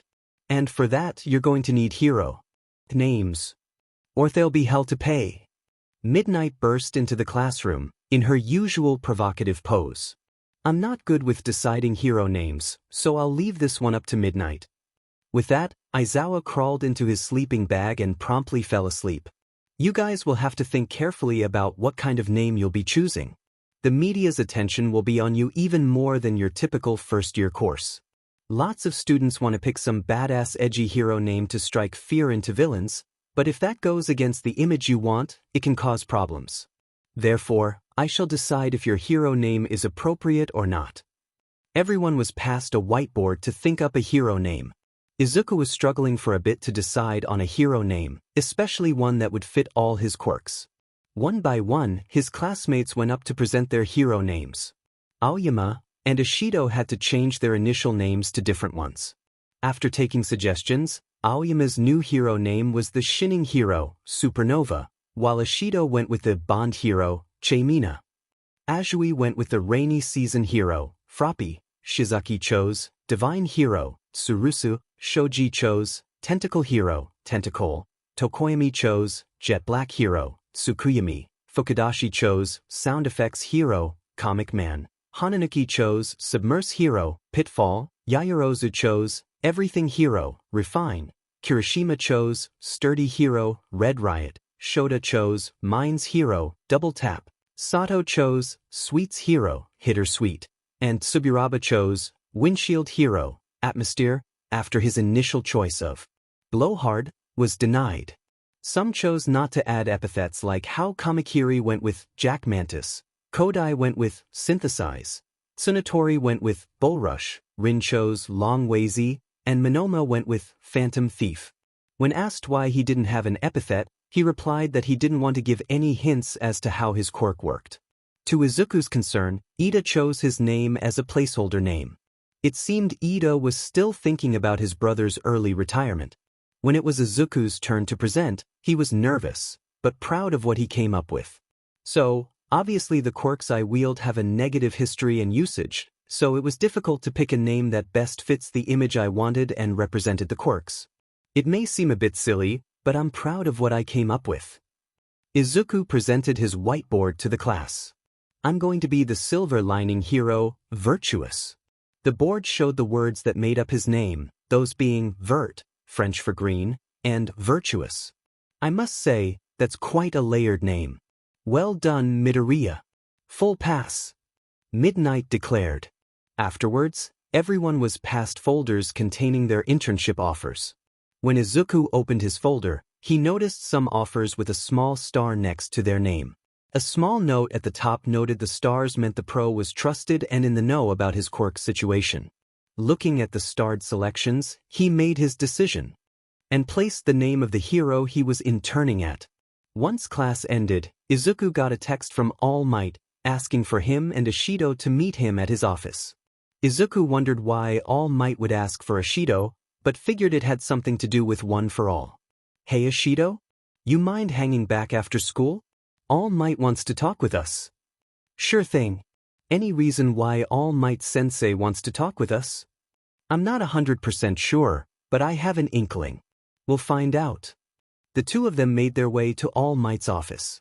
Izuku knocked twice before entering the room, with Ashido following behind. Melissa was also in the room with All Might. She looked up at the sound of the door opening. Hey Ashido, how have you been? Pretty great. Any reason why you're here and what All Might wants with us? Indeed, young Ashido. Before I explain, I'd like to ask that everything discussed stays in the room. Ashido blinked at the unexpected request but nodded in agreement. Very well then. Fair warning, but this will surprise you. All I ask is you don't scream. With that, All Might shrank down to his true form. Ashido gasped loudly, but managed to hold in her scream. To address the elephant in the room, I got a nasty injury about 5 years ago that has now permanently shortened my overall time limit on hero work. It's a big reason why I decided to teach. It gives me an excuse why I'm not doing hero work as much, and I can see if there are any promising students to raise as the next symbol of peace. And that person is you, if you'll accept of course. Ashido was stunned. Her entire worldview was shattered, from the fact that there was someone that had the ability to wound All Might and that he considered her a worthy successor. Was that too much? All Might asked, much to Izuku and Melissa's amusement. Maybe a bit, uncle. Wait, hold on.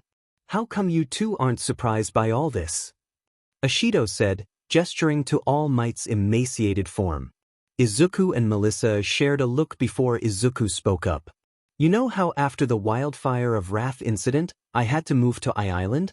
Well, All Might was a sort of mentor figure for me and helped me train up my various quirks. By extension, Melissa was brought in the know. Okay, that makes sense, but why me? Surely you or Meli-senpai would be better fits. All Might chuckled. You aren't wrong in that regard, but Melissa didn't want to be a hero, so I didn't want to pressure her into a role she wasn't truly interested in. As for young Midoriya, well, that's a bit more complex. Before I explain further, I want to be clear that you are more than free to refuse this offer. I understand the pressure this will have, especially with some of the downsides. Ashido could tell that this was going to get serious, so she nodded in determination. Very well. Something you should know about my quirk is that it's called One for All, a quirk like no other.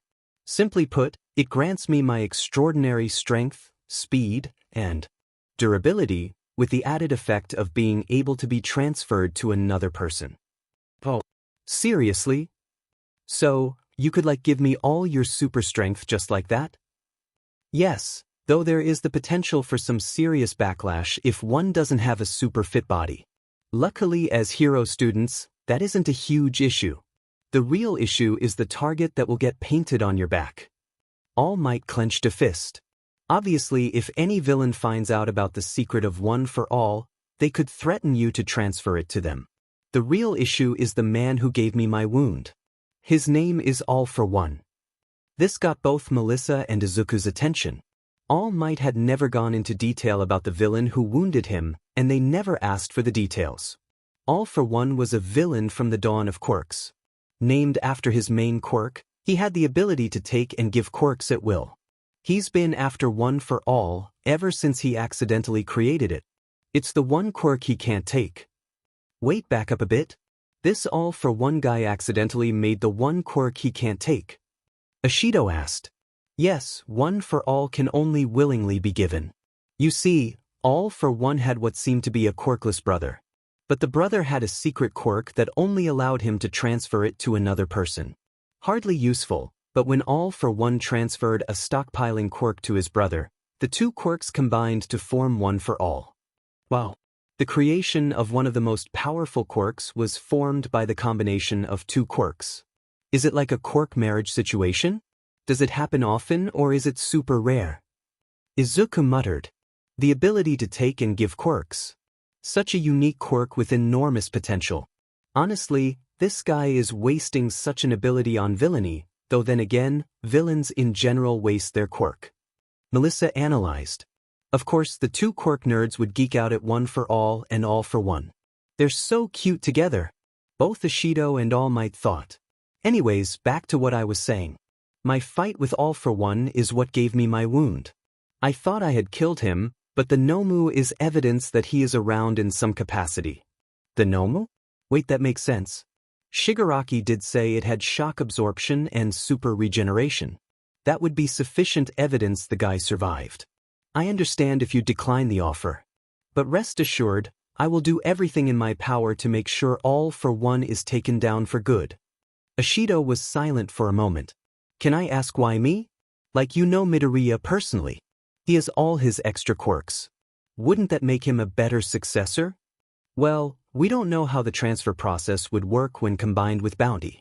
It's possible that it may weaken the transfer process of One for All and make it easier to steal. Plus, I have more than enough quirks anyways. Izuku chimed in. Okay, but why now? Ashido asked. I needed time to assess the student body to find worthy successors. You were my top pick. Doing this before internships would give us a reasonable excuse as to why you suddenly developed super strength. You could always say your mentor helped develop a new feat, though you would have to go to a specific mentor who knows about One for All. All Might shivered at that, much to Izuku and Melissa's surprise. Ashido meanwhile was in deep thought at the situation. All Might, I've decided. I will become your successor. Young Ashido, this isn't a decision to be made lightly. It's okay to think on this and refuse to do so. I know. But your time as a symbol is running out, and with All for One out there, the world needs a backup as soon as possible. Besides, I got at least 2 friends right here who will support me. All Might smiled at that. You've already proven you'll be better than me. Very well, if that's your decision, who am I to deny? Ashido suddenly gained a slightly panicked expression. Oh wait, how am I gonna explain my newfound strength to Kiri and Monoma? I guess Kiri could be somewhat convinced, but Monoma has already copied my quirk before. He'd notice something is up. Everyone was silent for a moment, Before Melissa spoke up. Why not just tell them? Since they're heroes in training, they can handle any kind of danger from being in the know, plus they are trusted individuals and would be much simpler in the long term. That's a great idea, Meli-senpai. I'll tell them after internships so I can show them my training. Guess it's settled then. I'll talk with my teacher and tell him I've found my successor and need the help for training. To everyone's shock, All Might starts shaking nervously as he calls his mentor on his phone. They hear a bit of shouting before it goes quiet. Eventually All Might hangs up and tells Ashido that his mentor, the retired Grand Torino, will send an internship offer to train up one for all. Awesome! Now, how does the transfer work exactly? All Might puffed up into his muscular form and plucked a hair from his head. Eat this. What? The day for internships soon arrived. Class 1A was gathered at the train station, hero cases in hand and ready to depart for their internships. Alright, listen up, I expect you to be on your best behavior. You're not only representing yourself, but UA as well. I better not hear anything about poor behavior. Is that clear? Aizawa said as he gave a stern glare to everyone. Got it. Everyone replied. Good. Dismissed. As Aizawa left, everyone went off to their internships. Good luck on your internships, everyone. Izuku called out. Izuku noticed that Ida was still somewhat subdued, so he briefly walked up to Ida. Hey Ida? Are you feeling any better? Ida gave him an unconvincing smile. I'm feeling better, Midoriya. My internship with Manuel should be a nice change of pace to keep my mind off things. Izuku pondered this. The normal hero? Yeah, I could see how that could be a nice atmosphere to intern at. I guess I'll see you after internships. Ida. With that, Izuku boarded his train to his internship, the ninja hero, Edgeshot. Honestly, Izuku could hardly contain his excitement in interning with one of the top pros and a UA alumni.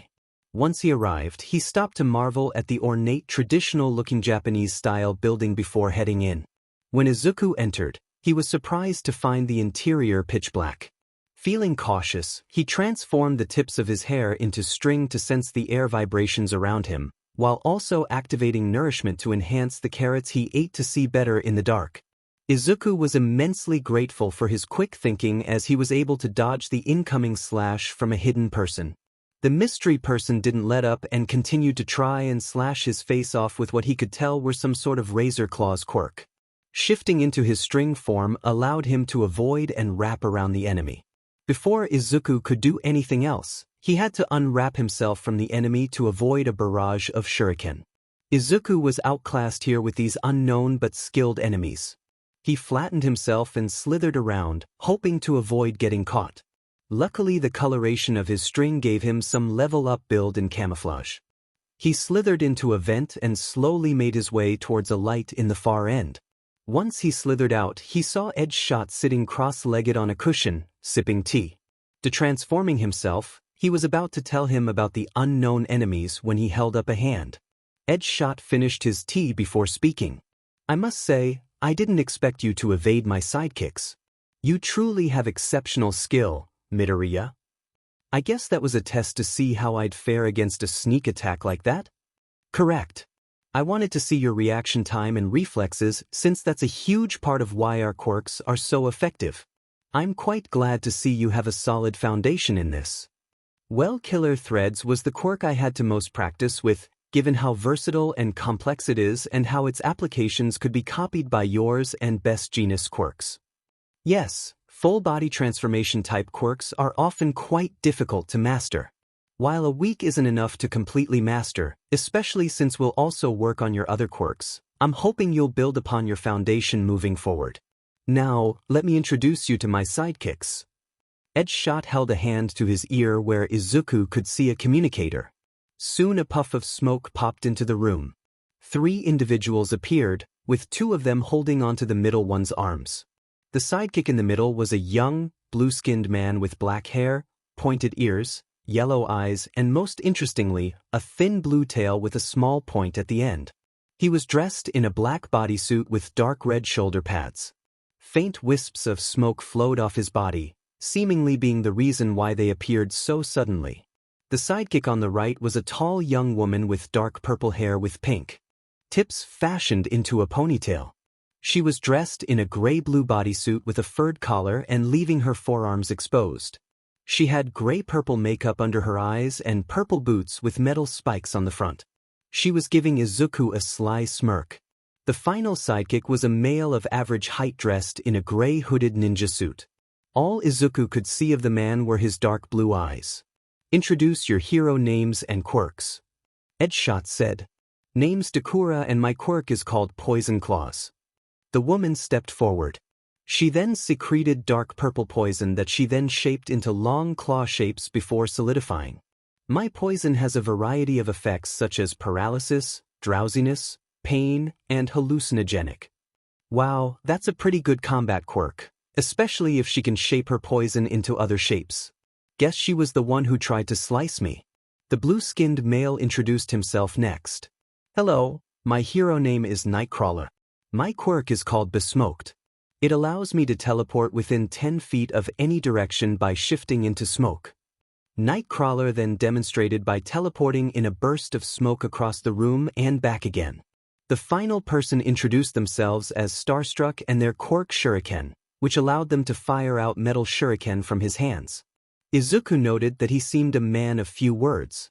Or he was just not a people person.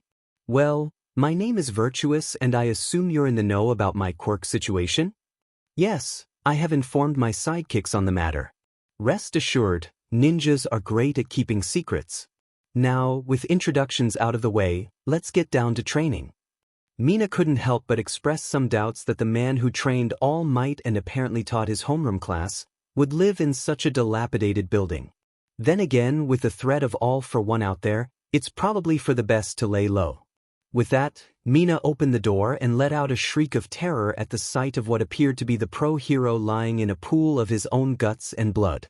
I'm alive, Gran Torino said suddenly. Mina let out another blood-curdling scream.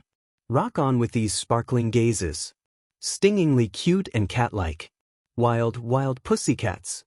The hero team consisting of Mandalay, Pixie Bob, Ragdoll, and Tiger cheered as they posed in front of Nito. For Nito, this was quite an honor to be in the presence of such a respected hero team. Most of his offers wouldn't help much. Sure, doubling up on any pro quirk would be helpful, but Nito wouldn't learn much. That's why he picked the wild pussycats. Mandalay would help teach him leadership for when he would form his hero team, Pixie Bob would give him training with using wide-scale environmental quirks, Ragdoll would help him best use sensory quirks, and Tiger would help with quirks that modified his body in some way. Anyways, welcome to our lodge. We're happy to have you here. Mandalay said.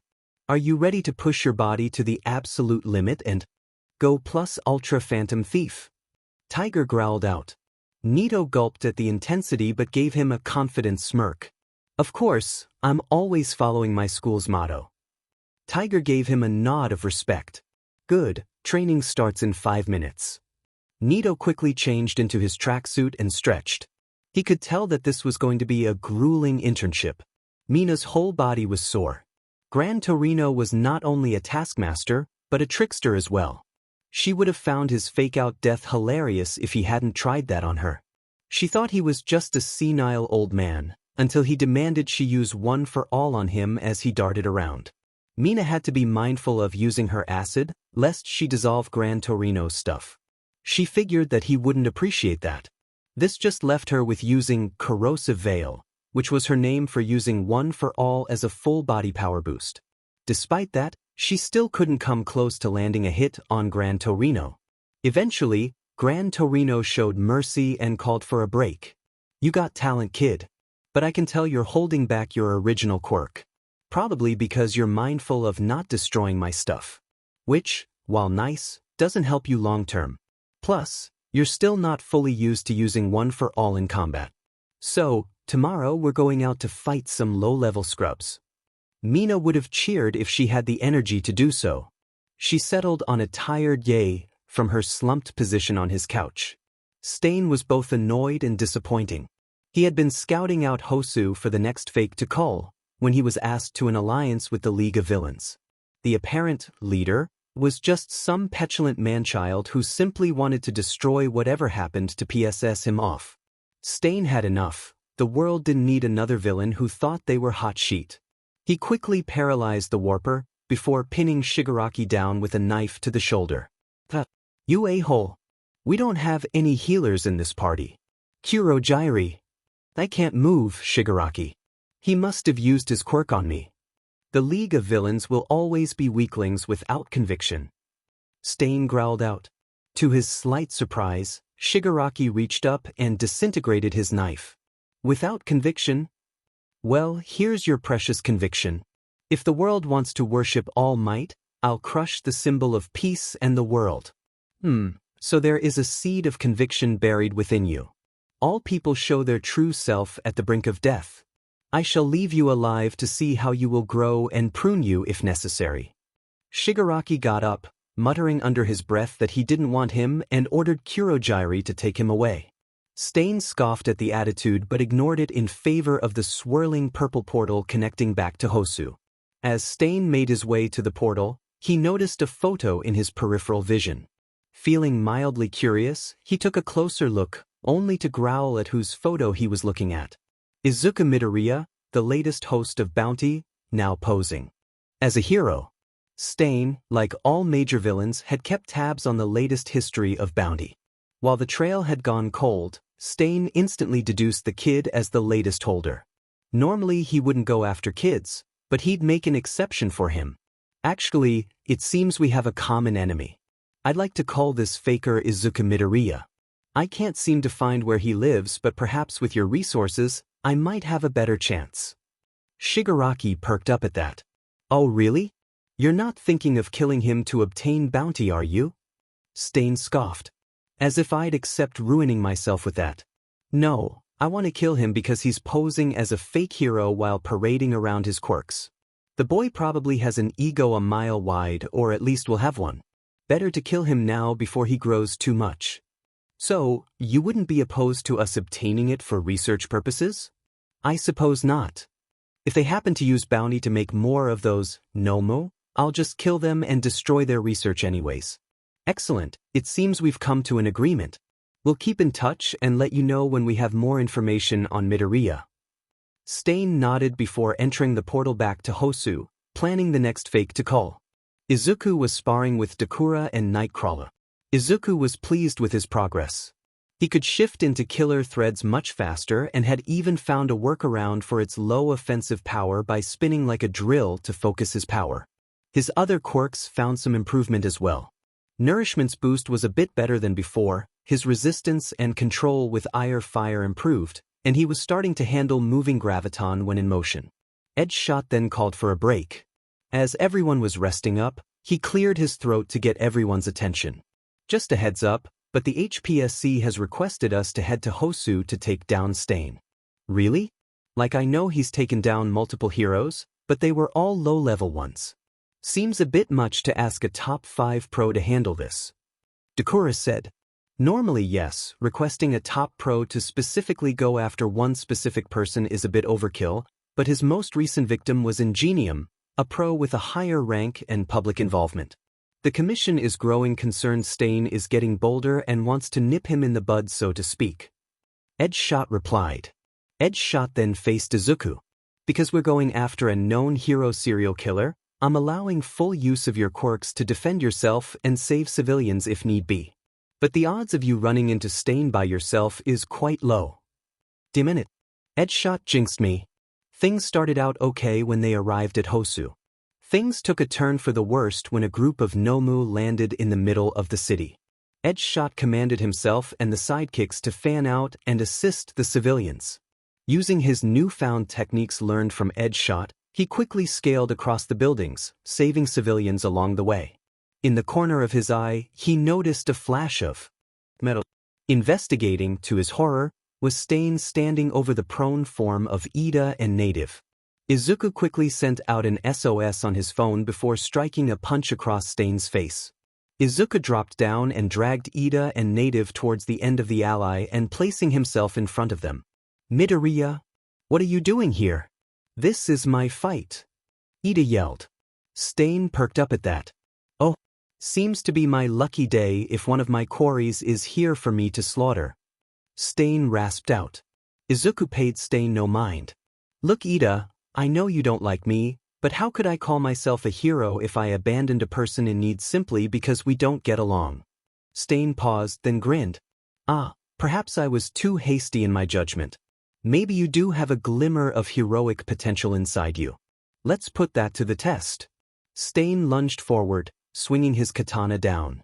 Izuku transformed into string to avoid the strike and swung a fist, which Stain leapt back. Stain threw a barrage of knives, hoping to either strike Izuku or hit Ida and Native.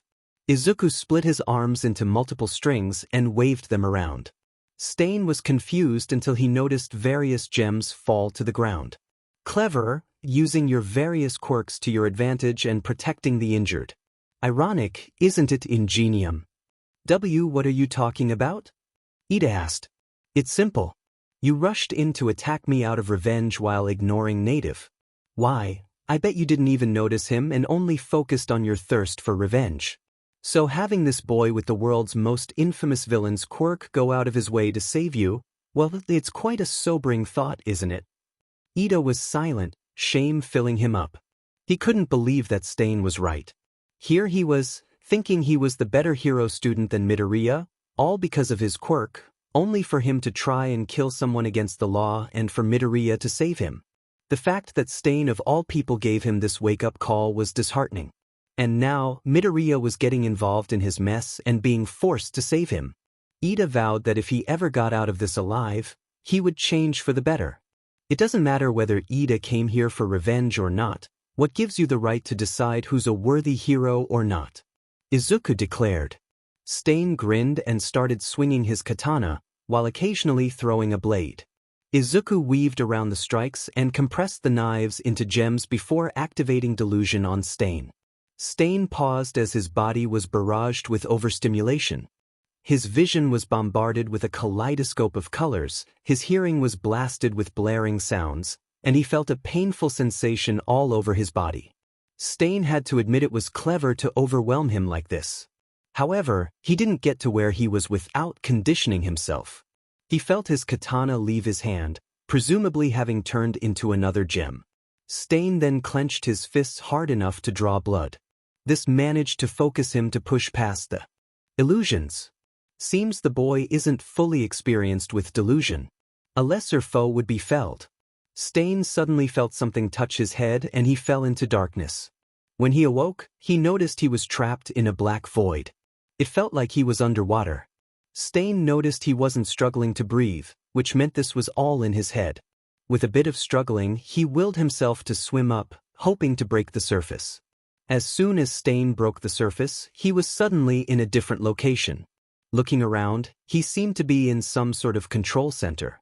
At the controls was Midoriya. Stain saw the large screen in front of them, which Stain quickly deduced was from his own body's point of view. Stain lunged forward and tackled the unsuspecting Midoriya from behind. Midoriya put up a bit of a fight, but was getting overwhelmed by the more experienced Stain. During their scuffle, Midoriya's hand accidentally hit a button on the console, causing various memories to fly across the screen like a slideshow.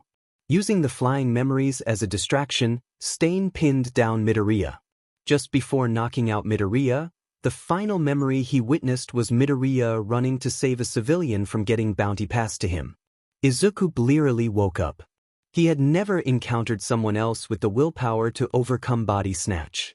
All Might and Star and Stripes were the only ones with such capabilities, but even then, they didn't forcefully repel him out.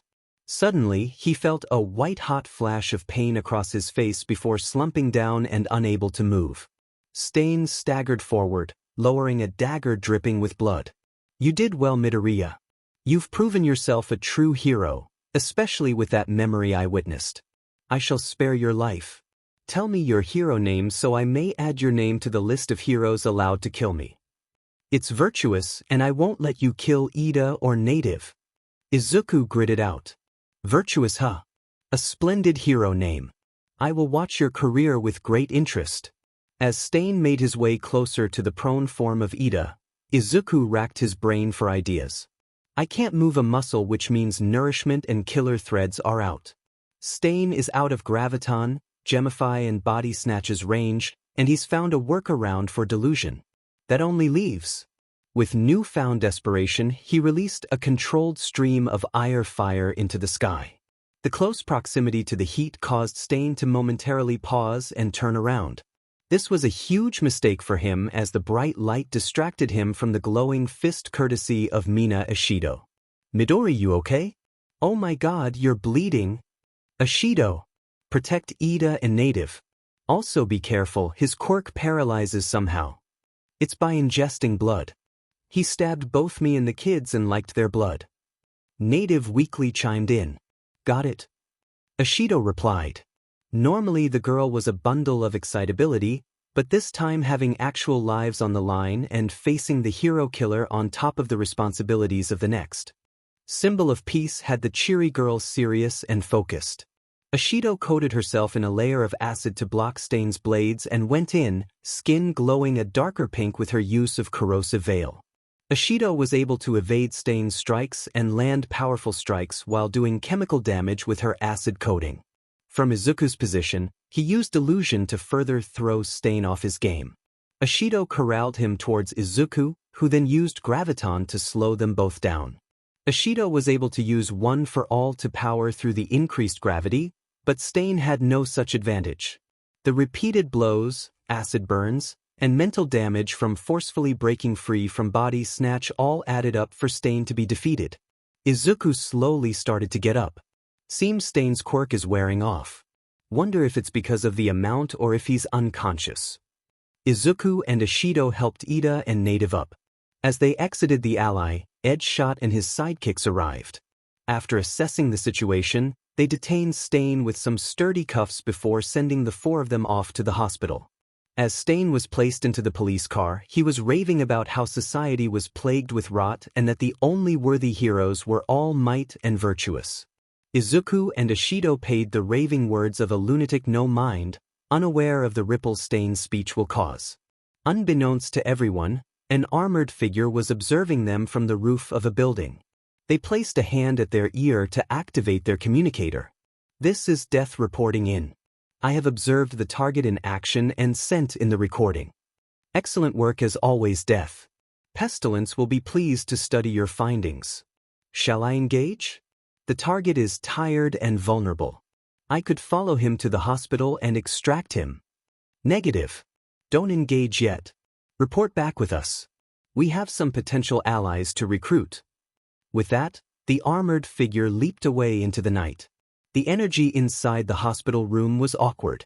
Ida was slumped in his chair, bandages wrapped around his arm, and with a sullen look on his face.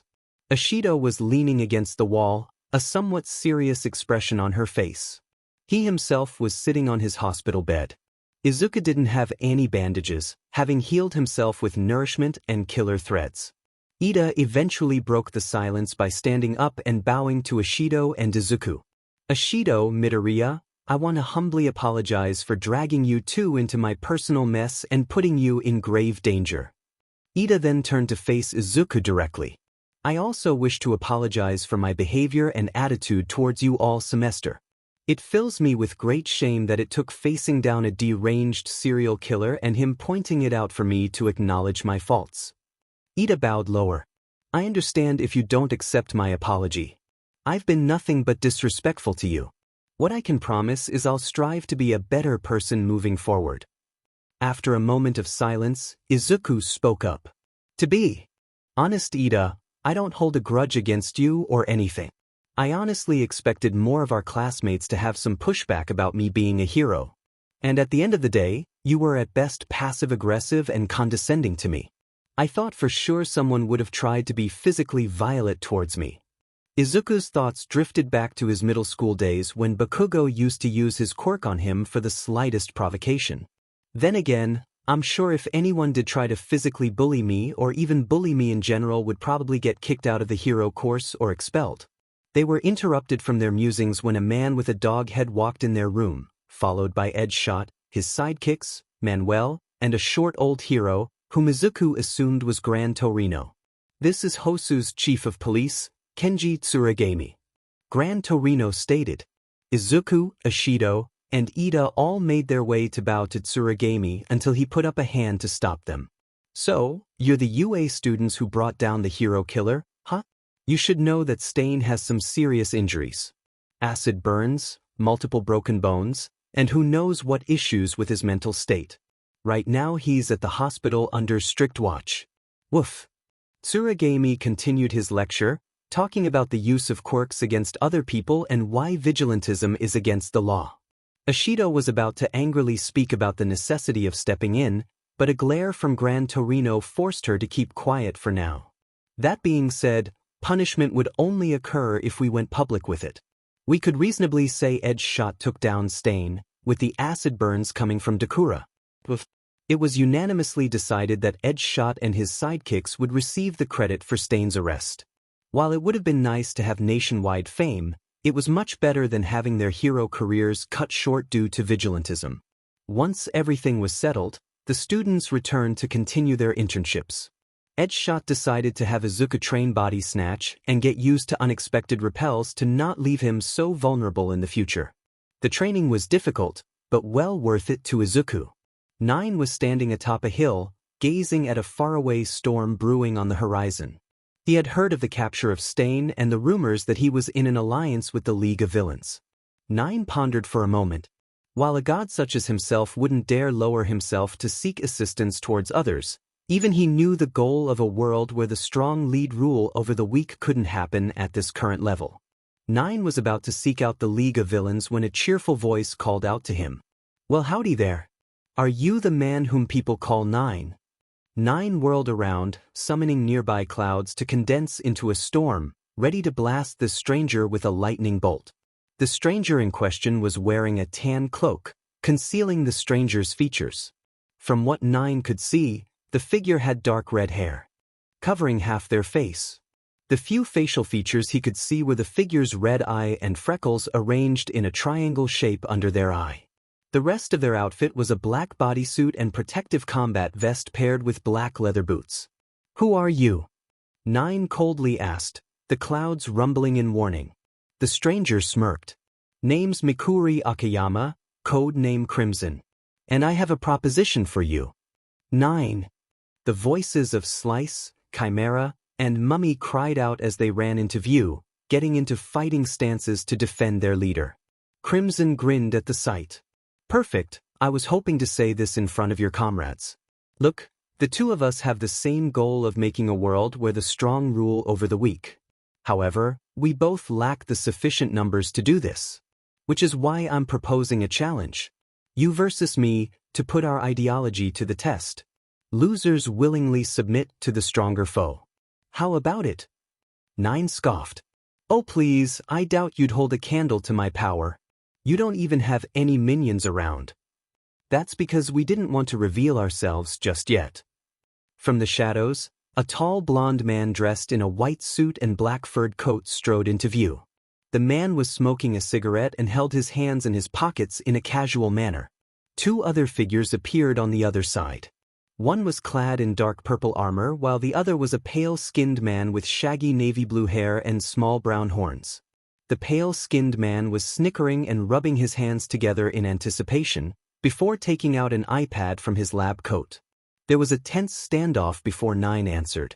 Very well, I could always use some extra manpower to further our goals. Everyone headed to a nearby abandoned city in disrepair. Crimson and 9 stood on opposite sides of the street while everyone else sat around a broken-down car. I'll let you make the first move, Crimson said, doing a mocking bow. Big mistake, 9 simply said. With a casual flick of the wrist, he summoned a bolt of lightning that struck Crimson dead on. She collapsed on the ground, smoke wisping off her body. Well, that's that. Disappointing for all that bravado. Nearby, Slice was mocking Crimson's allies about their leader's swift defeat, until the blonde man held up a hand to silence the chatter. To 9 and his allies' surprise, Crimson gets up and brushes her cloak off. Phew, that was a real rush. Almost felt that. Hit me again. 9 glared, but summoned another bolt, this time with more power. The bolt struck Crimson and she collapsed to the ground. To Nine's frustration, Crimson hopped back up, seemingly unharmed. Oh man, did that one have a little extra juice? It felt great. Nine glared at Crimson, feeling a hint of fear creep into his mind. Normally, a single bolt was more than enough to best a foe, so seeing this woman shrug off 2 bolts was unnerving. He glanced at her allies. The armored person was standing stoically at the fight. The blonde man was leaning on the car looking bored, and the horned man was rapidly swiping at his iPad. Seeking to gain an advantage, Nine aimed a lightning bolt at Crimson's allies. The 2 men looked startled, though the armored person didn't flinch.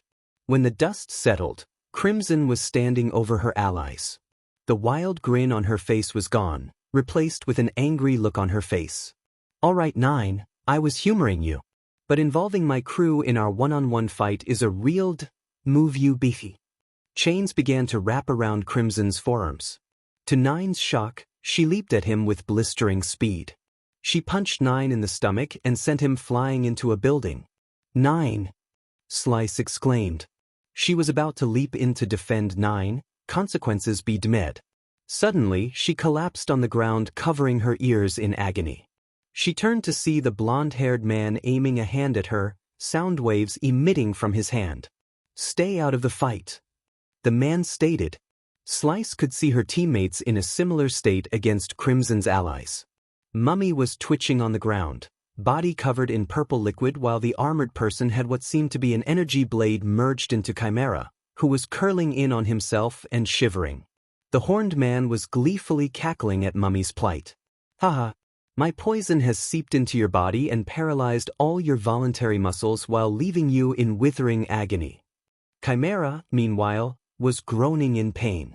The energy blade didn't seem to do physical damage, but it seemed to be sapping away something from him, whether stamina or body heat, Slice couldn't say.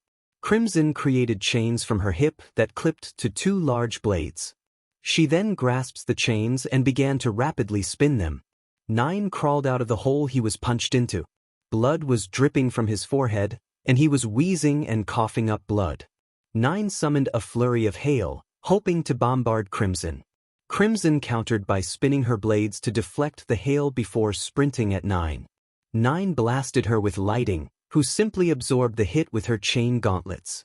She then launched herself in the air by blasting water from her feet.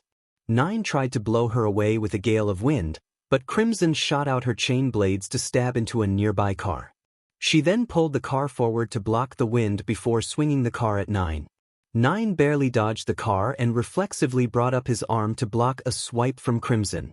Nine suddenly seized up in pain and dropped to the ground like a puppet whose strings were cut. Crimson began to stroll up to his prone form, giving him a mocking clap. What did you do to me? Nine growled out. Allow to let you lot in on a little secret. Crimson said as she sat on Nine's back. Ease up, friends. I want them to listen in. The blonde man dropped his hand, allowing Slice to recover from the sound onslaught. The horned man pulled out a syringe and stabbed into Mummy, who let out a gasp as the antidote worked. Its way to cure the poison. The armored person retracted the blue energy blades, giving Chimera some reprieve. Red energy began to flow on her hand as she placed said hand on Nine. To Nine's shock, he found that he could not activate weather manipulation. It was as if his quirk was nullified. I'm sure you're aware of the quirk bounty and how it goes from villain to villain, transferring each user's quirk to the next. Well, let's just say I have a similar quirk. Crimson opens her cloak, revealing a diamond-shaped crystal embedded in the center of her combat vest. Nine's eyes widened, and a frantic, desperate look appeared in his eyes. Noticing this, Crimson smirked at the sorry state Nine was in. Sorry to burst your bubble, but it doesn't transfer like bounty. Gift only transfers if I willingly give it to someone. Crimson continued. As for what quirk I just used on you, well, Cell Cycle is an interesting quirk. Normally, it would be used to transfer a wound to the user and lessen its severity by swapping cells with the target. However, I've found a particularly clever usage with this quirk. I simply moved all your degenerated cells to your spinal cord to paralyze you. Fear crept into Nine's eyes.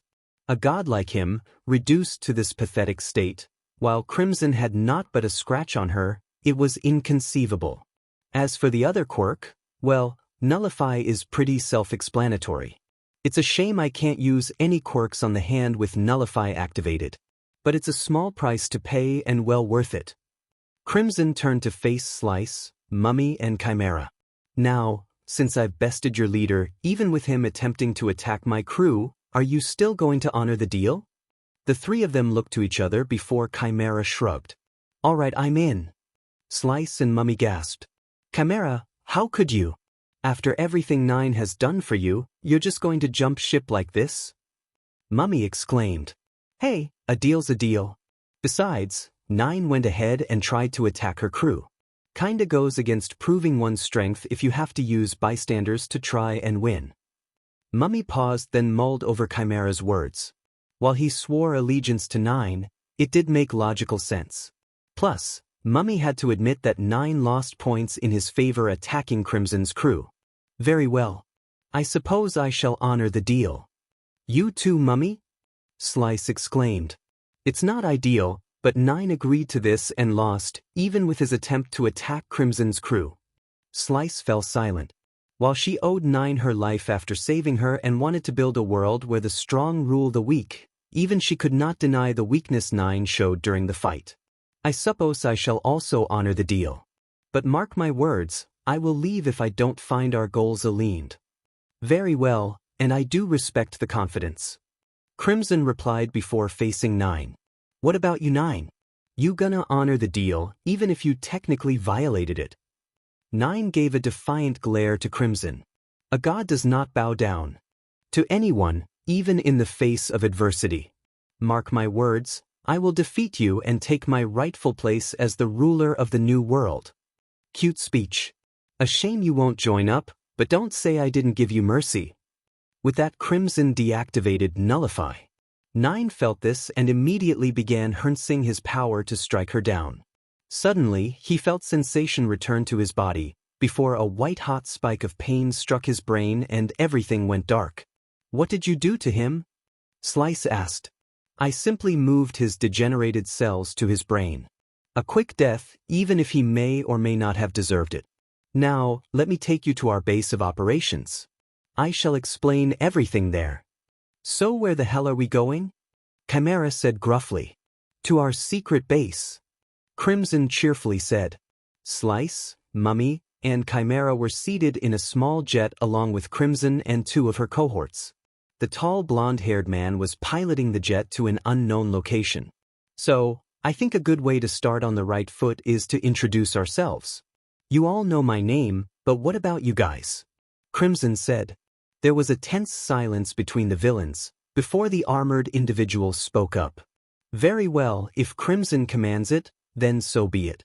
I am Morticia Reaper, codename Death. Morticia spoke stoically. Ah, you need to lighten up there, Morty. We're in a safe space. Why so serious? Crimson asked as she put an arm around Morticia's shoulders. Because I don't fully trust them. Simple as that. Morticia bluntly replied. The short pale-faced man looked up from his iPad. Name's Raven Blight. Codename Famine. And in the cockpit is Silas Blair, codename Clarion. Crimson chimed in. Well, my name is Hoyo Makihari and my code name and preferred name is Mummy. Likewise, real name is Chojuro-kan, but my preferred name is Chimera. Slice sighed. And I guess to complete the introduction, my name is Kiruka Hasaki, preferred name Slice. The jet soon landed on a small, forested island. Welcome to our home base.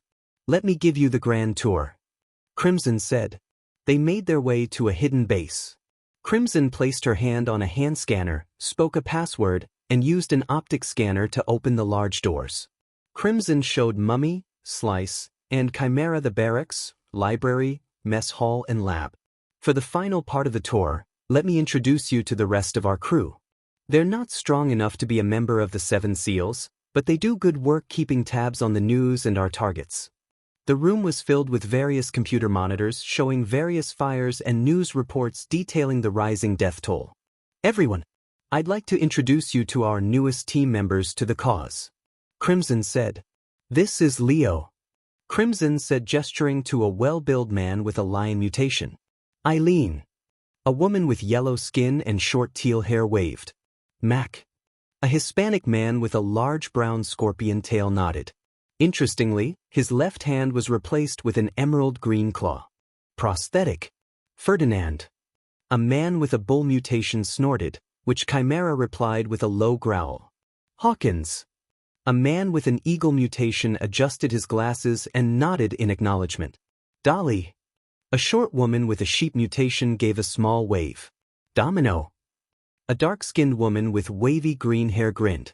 And finally Bernard. A man with horse-like legs wearing a red and blue chest plate and a frizzy beard and hair looked at the new recruits before nodding his head in acceptance. Anyways, I should probably explain my overall plan. The rest of you can go back to work.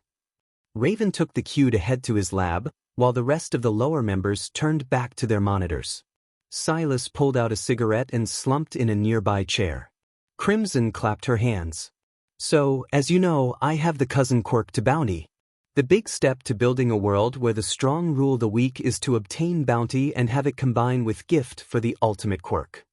How do you know the two quirks will combine? Mummieth. Good question. Allow me to share my origins for context. You see, I am the youngest daughter to Victor Brand, the former pro-hero Inferno, the seventh Sin Wrath. He had the same mentality that aligned with our goals. The strong rule the weak. So how do you think he treated a quirkless daughter? Wait, hold up. You were quirkless? Chimera exclaimed. Indeed. And how I longed for his approval and respect. He was physically abusive, and I was powerless to stop it. That's when I realized that power really does decide your place in the world. Crimson continued. My father's final mission was to find the current user of bounty. Of course, he was smart enough to realize that he'd be arrested for his crimes after the mission, so he became the next user. However, during his research, I discovered the Spanish government testing the original user's sibling quirk with their cousin's gift quirk. The two crystals resonated with each other on contact and merged together. The result was a middle ground between the two quirks, a quirk that can be given to anyone I wish to transfer it to. I guess that makes sense. By acquiring bounty, you'd have at least 7 quirks and however many are within gift at your disposal. Slice stated. Exactly right. Anyways, while my father was off hunting envy, I managed to use his resources to find the current user of gift and befriend them enough to have them willingly give me gift. So where is bounty currently? Did it die with wrath? Mummieth.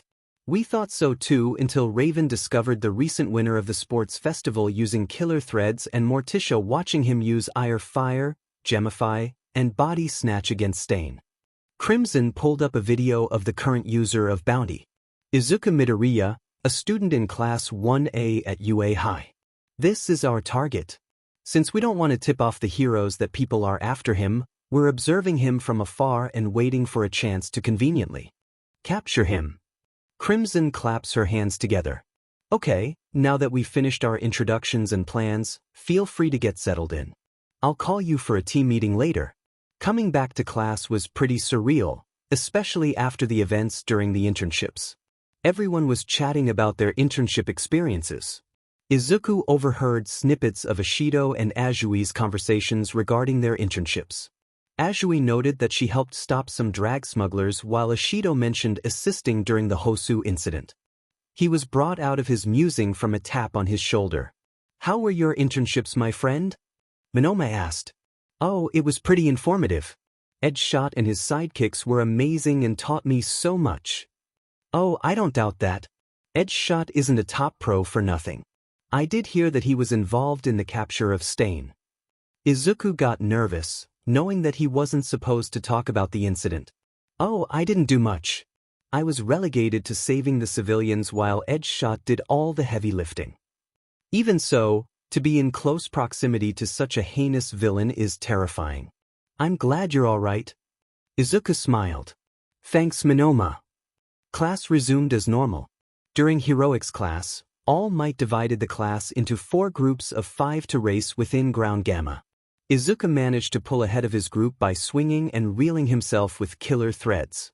Izuku then slingshot his body and tied his body into a flat shape to glide towards All Might for the win.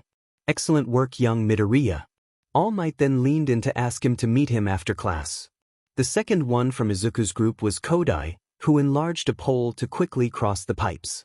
All Might gave his congratulations to her, which she replied with a simple Tsuburaba arrived via breathing out platforms. He was wheezing as All Might helped him up. Sato made it next just as his sugar ran out. Sato had used his strength to grip into the pipes and pull himself up. Finally, Rin made it using a similar strategy to Sato. He clenched his scale-coated fist in disappointment, though All Might gave him words of encouragement, bringing a small smile to Rin's face. The next group was a close race between Shota and Monoma, copying Twin Impact to parkour around the map. Due to his more experience with Twin Impact, Shota barely managed to beat Monoma to All Might. Shoji made it next, using the membrane between his arms to glide across the area and climb up. Yaoyorozu made it fourth by using a standard grappling hook. She seemed disappointed in herself, and even All Might's words didn't seem to cheer her up. Finally, Hananuki arrived. His quirk wasn't suited for such a task, though Izuku had to admit, softening the walls to make hand grips was a creative usage to aid in mobility, even if it didn't get him the win. The third group was settled quickly. Tsunatori surfed on her horns for an easy first place. Fukudashi followed suit riding on a vroom onomatopoeia. Tokoyami used dark shadow to rappel up the pipes. Kamakiri grew blades on his feet to act as cleats to run along the sides of the buildings and pipes, and Aoyama tried blasting himself, though his 1 shot per second limitation hindered the ground he was able to cover. The real event started with the final group. Shiozaki tied her vines into large tentacles to crawl up to All Might. Ida raced on foot, Kirishima hardening his fingers to climb up the pipes, and Azui leaped across the structures. The real shock came when Ashido zoomed past everyone. Corrosive Veil activated. She parkoured off the pipes and used her acid to slide around for extra speed. She easily dominated the race, with Shiozaki, Azui, Ida, and Kirishima following behind. Well done, students.